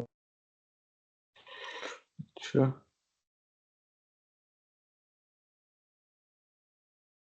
हाँ, टाइप प्लेट्स का डिजाइन हमने पहले भी किया है, मिड से पहले हमने किया था टाइप प्लेट्स का डिजाइन, मुझे याद हो। वो जो हमने बिल्ट अप सेक्शन बनाया था एक्सियल मेंबर्स का इंटेंशन, वही सेम यहाँ पे हम प्रोसेस करेंगे, सिर्फ एक फर्क है, वहां पर हम जो लेंथ था, लेंथ की थी ना, जितना मुझे याद है उसको हम डिस्टेंस बिटवीन फास्टनर्स इंटू 2/3 कर रहे थे। 2/3 था, पता नहीं कौन सा था, लेकिन हम एक रिड्यूस वैल्यू लेते थे। यहाँ पर क्या किया हमने, पूरी वैल्यू ले ली है। ये जो फास्टनर्स के बीच में डिस्टेंस है 8.5 का, ठीक है, ये वाला, यहाँ हमने पूरी वैल्यू ले ली है। वहां पर हम पता नहीं इसको 2.2/3 से शायद डिवाइड करते थे या क्या था, मल्टीप्लाई करते थे आई गेस। तो मिनिमम लेंथ हमने 8.5 ले ली। थिकनेस का वही सेम प्रोसीजर है, 1/50 multiply by this value, 0.17 inches, ठीक है। और विड्थ के लिए वहां पे तो हम तो वैसे तो इक्वल दिया करते थे ना उसके, अपने डिस्टेंस के, अगर याद है किसी को, जैसे सी सेक्शन वाली एग्जांपल की थी हमने। यहाँ पर हमने क्या करना है, 8.5 प्लस 2, 1/4 जो मिनिमम एज डिस्टेंस निकाला था, ठीक है, दोनों साइड साइड करना, 11 इंच आ गया। तो इसको हमने 12 इंच ही ले लिया है, ठीक है। ये हमारे पास 8.5 इंचेस आ गया, और वो 3/16 इंचेस आ गया। तो ये हमने अपनी एन टाइप प्लेट दे दी है, ठीक है। इसकी हमने विड्थ रखी है यही 12 इंचेस, पूरी की पूरी इसके इक्वल, ठीक है। ये सर ने भी कहा था ना, प्रेफर आप ये क्या करें, इक्वल रखा करें। अब मुझे हमने इसका ये लगाया 8.5 प्लस 2, और जो हमने ये वाला मिनिमम एज डिस्टेंस फाइंड किया था, ठीक है, तो फॉर्मूला वही लगाया हमने 11 इंच, लेकिन प्रोवाइड हमने पूरी की है, ठीक है, 12 इंच से ज़्यादा। यानी ये होनी चाहिए थी ना मिनिमम, हमने 12 इंच दे दिया, हमें वही फीजिबल थी। थिकनेस हमने इसका 1/50 से फाइंड किया है, और लेंथ हमने की कहते हैं 8.5 इंचेस ही रखी है, इसको रिड्यूस नहीं किया जैसे हमने पहले रिड्यूस किया था उसमें एक्सेल मेंबर्स इंटेंशन के अंदर। तो मोर और लेस सेम चीज़ ही है उसमें, मेरा ख्याल है जो हमने एक्सेल मेंबर्स इंटेंशन किया था, यहाँ पर हमने वैल्यू चेंज यूज़ की थी। अब मुझे एग्जैक्टली याद नहीं है कि ये ऊपर जो मिनिमम एज डिस्टेंस बोल्ट्स का फाइंड किया था वही यहाँ पर यूज़ किया था, या जो दूसरा एक और डिस्टेंस हमने निकाला था, गेज डिस्टेंस था, पता नहीं कौन सा था, वो इस्तेमाल किया था। तो मोर लेस सेम चीज़ ये है, ठीक है, बस इसको रिड्यूस नहीं करना, ये चीज़ एग्जैक्ट सेम है। और विड्थ हमने फॉर्मूले से जो भी निकाली है साइड में दी, तो उसी की इक्वल है ना, जितनी आपके पास क्या कहते हैं स्पेसिंग है बिटवीन द टू मेंबर्स। तो ये आपके पास एन टाइप प्लेट का डिजाइन होगा, ठीक है। एन टाइप प्लेट जो बिल्कुल एंड पे होगी, देखो ये वाली एंड पे टाइप प्लेट होगी, आगे आपके पास क्या कहते हैं फिर ये होंगी सिंगल लेसिंग। तो यही सेम चीज हमने अभी डिजाइन किया है, एन टाइप प्लेट और सिंगल लेसिंग। सही हो गया। तो ये हमारा स्प्रेड कनेक्टेड बिल्टअप मेंबर पूरा का पूरा डिजाइन हो गया। हमने कंटिन्यूसली कनेक्टेड बिल्टअप मेंबर भी डिजाइन कर लिया, वो जो एग्जांपल हमने की थी, एक डब्ल्यू सेक्शन और दो कवर प्लेट्स वाली। और अब हमने ये दो चैनल्स को टाई एंड टाइप प्लेट और लेसिंग से कनेक्ट करके सेपरेट वो स्प्रेड बिल्टअप कॉलम का डिजाइन भी कर लिया, ठीक है। तो हमने अभी कौन कौन से कॉलम्स का डिजाइन किया अभी तक स्लाइड्स में, हमने पहले पहले एक सिंपल कॉलम का डिजाइन किया है, जिसके एलिमेंट्स जो थे वो नॉन सिलेंडर थे, ठीक है। फिर हमने एक सिंपल कॉलम का डिजाइन किया है जिसके अंदर हमारे पास एक एक्सिस के अबाउट ब्रेसिंग थी। फिर हमने बिल्टअप सेक्शंस का डिजाइन किया, कंटिन्यूसली कनेक्टेड भी और स्प्रेड कनेक्टेड भी। और अब आखिरी एग्जांपल है जिसमें हम एक ऐसा कॉलम डिजाइन करेंगे जिसके अंदर आपके पास एलिमेंट्स जो हैं वो हैं, एलिमेंट्स जो होंगे वो सिलेंडर बन जाएंगे, ठीक है। नॉन स्लेंडर की जगह। अभी तक हमने जितने भी एग्जाम्पल्स किए सब में नॉन स्लेंडर आ रहे थे। लोकल स्लेंडरनेस चेक जो हम लगाते थे वो लोकल स्लेंडरनेस चेक पास होता था, लेकिन इस सवाल के अंदर वो लोकल स्लेंडरनेस चेक फेल हो जाएगा। ठीक है, तो क्वेश्चन क्या है, इसमें हमने डिजाइन नहीं करना, हमने सिर्फ कैपेसिटी फाइंड करनी है। सेक्शन उन्होंने हमें दिया हुआ है, determine the axial compressive design strength and the allowable design strength of a 24 feet hollow structural section 14 into 10 into 1 by 4 column section. The base of the column is considered to be fixed while the upper end is assumed to be pinned. ठीक है, और wheel strength कितनी है, 46 psi। तो हमने H S S 14 into 10 into 1 by 4 की table से value find की। जैसे मैंने डब्ल्यू सेक्शन की वैल्यूज बताई थी ना, वो वाली आप डायरेक्ट टेबल से उठा सकते हो जिनका कंपैरिजन करना होता है। तो वही वैल्यूज हमने इसके लिए उठाई 14 into 10 into 1 by 4 के लिए, ये। और हमने उस टेबल से इसकी रेशियो चेक की। मैं दिखा देता हूँ एक बार। अब देखो एक हॉलो स्ट्रक्चरल सेक्शन है, ठीक है, रेक्टेंगुलर। तो इसके आपके पास चारों एंड्स कनेक्टेड है ना, तो ये सारे के सारे एलिमेंट्स इसके स्टिफेंड होंगे। ये देखो ये सारे आपस में कनेक्टेड है, राइट, तो सारे के सारे स्टिफेंड है। तो हम स्टिफेंड वाले टेबल के अंदर जाएंगे। लिमिट से पहले मैं सारा किया हुआ है, ये स्टिफेंड वाले टेबल में आ गया। ठीक है, ये हमारे पास एच एस एस है जो हमें चाहिए, सही हो गया। अब इसकी लिमिटिंग रेशियो क्या है, 1.4 under root E over F I. तो ये 1.4 under root E over F I की वैल्यू में फाइंड की 35.15। अब हम टेबल, चलो वो भी टेबल से फाइंड कर लेते हैं हॉलो स्ट्रक्चरल सेक्शन के लिए।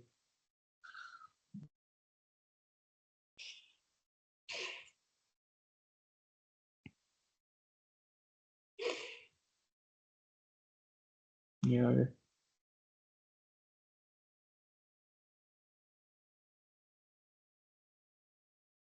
कौन सा है, 14 into 10 into 1 by 4।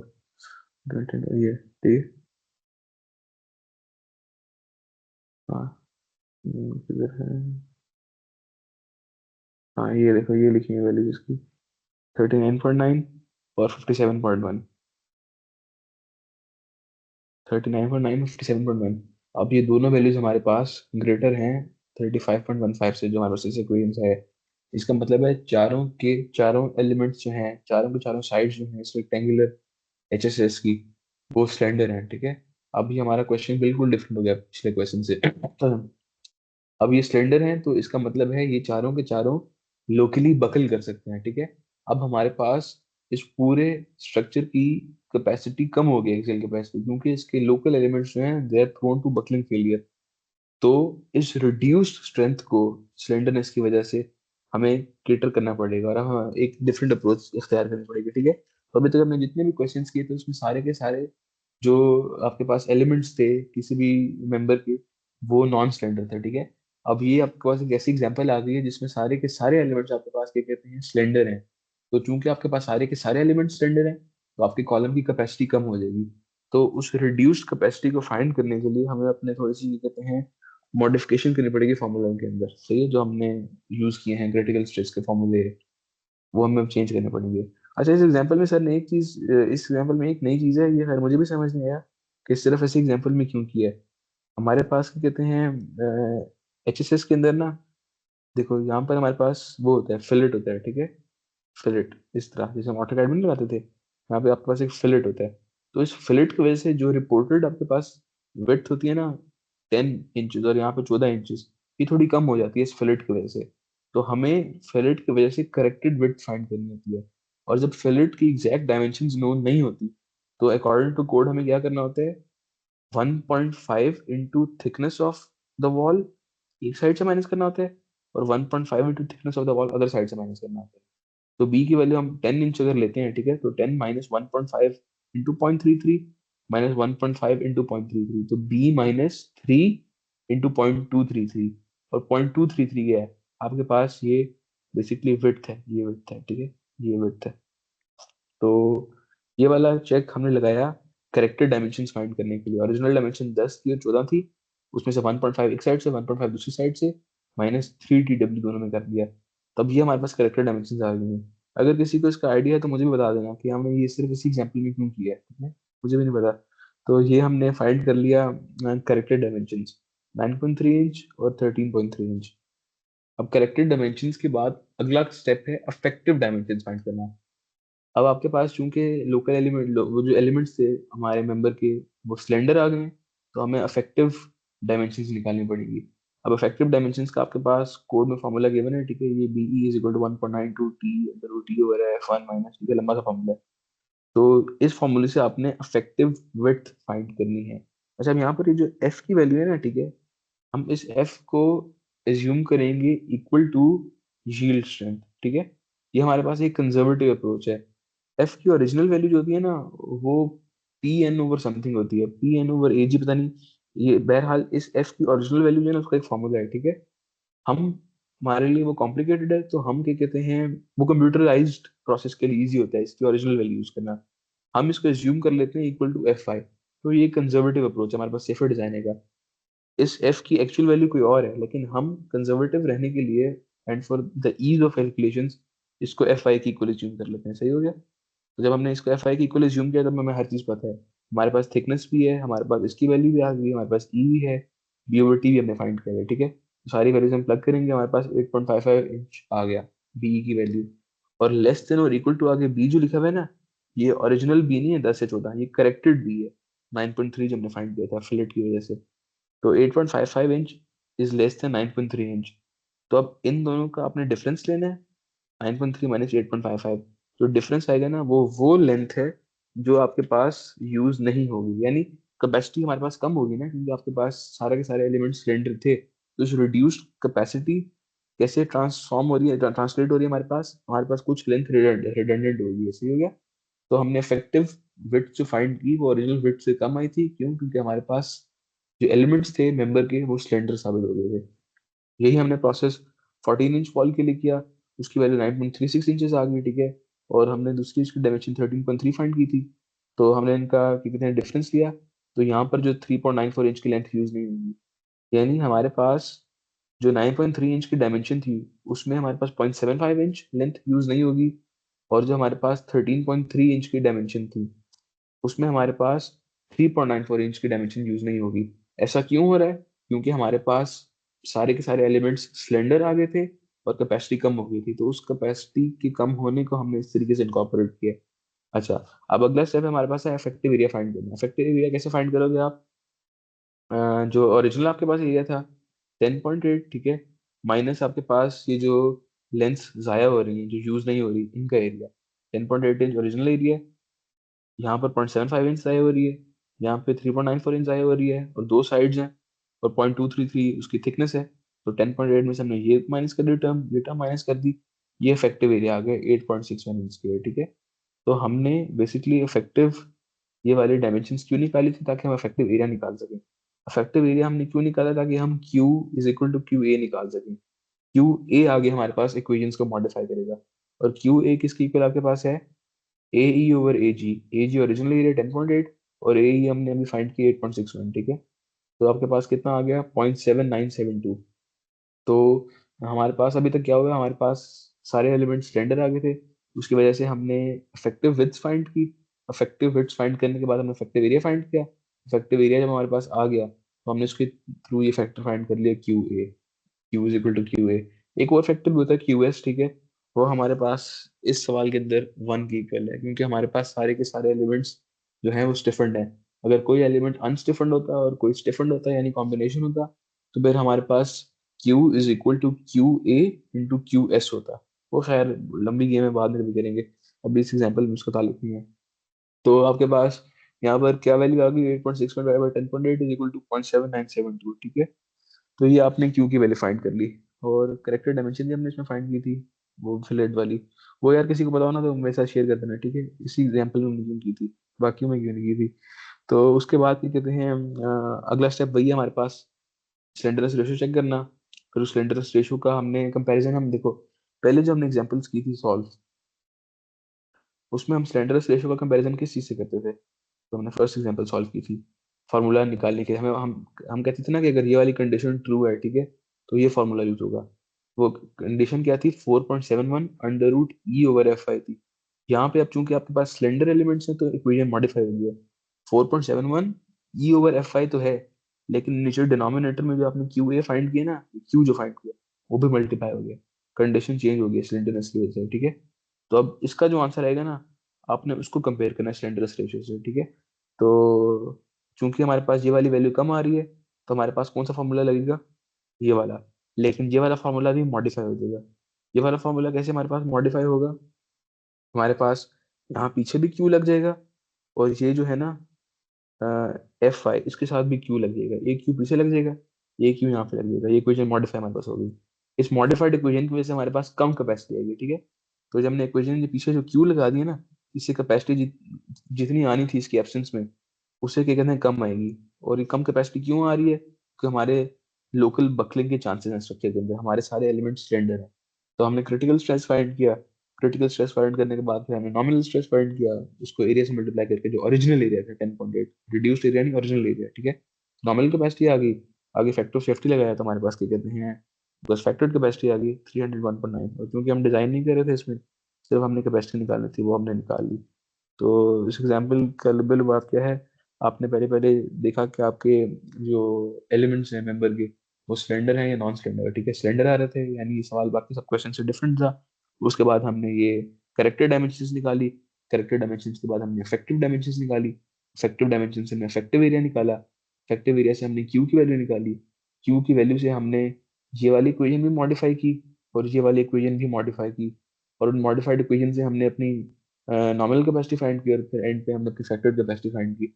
और ये हमारा क्वेश्चन का वो की रिक्वायरमेंट थी। तो ये हमारा अब लेक्चर पूरा हो गया, ठीक है। इसमें हमने वही एक सिंपल कॉलम का डिजाइन किया है, ठीक है। एक हमने फिर वो वाला डिजाइन किया है रिस्ट्रेंट कॉलम का, एसिमेट्रिकल रिस्ट्रेंट कॉलम, फिर एक continuous connected built up section, एक spread connected built up section, और ये एंड पे एक ऐसा कॉलम जिसके हमारे पास एलिमेंट्स जो थे वो क्या थे, स्टैंडर्ड आ रहे थे। तो कॉलम का डिजाइन अब हमारा पूरा हो गया। अब थीम रह गई है और आगे हमारे पास जो कनेक्शन है उनका डिजाइन रह गया, वो फिर करेंगे। तो अब सबकी बस होगी मुझे लगता है। तो इसमें कोई क्वेश्चन हो तो मुझसे बाद में पूछना, अगर अभी है तभी पूछ लो, वरना फिर जब फिर रिकॉर्डिंग वगैरह देखोगे दोबारा पढ़ोगे तो जो सवाल आएंगे वो फिर पूछ लेना मुझसे, सही है।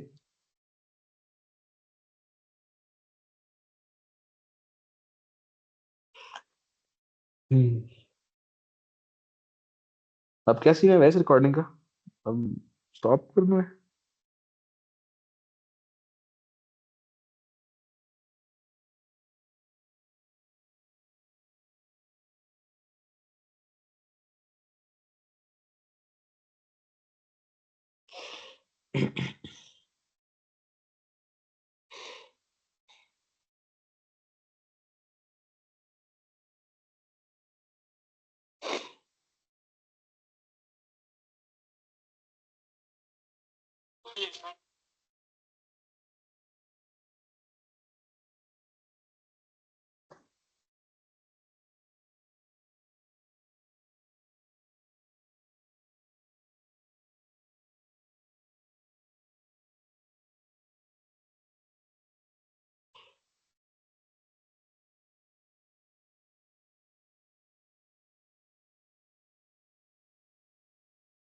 स्टॉप कर दी रिकॉर्डिंग।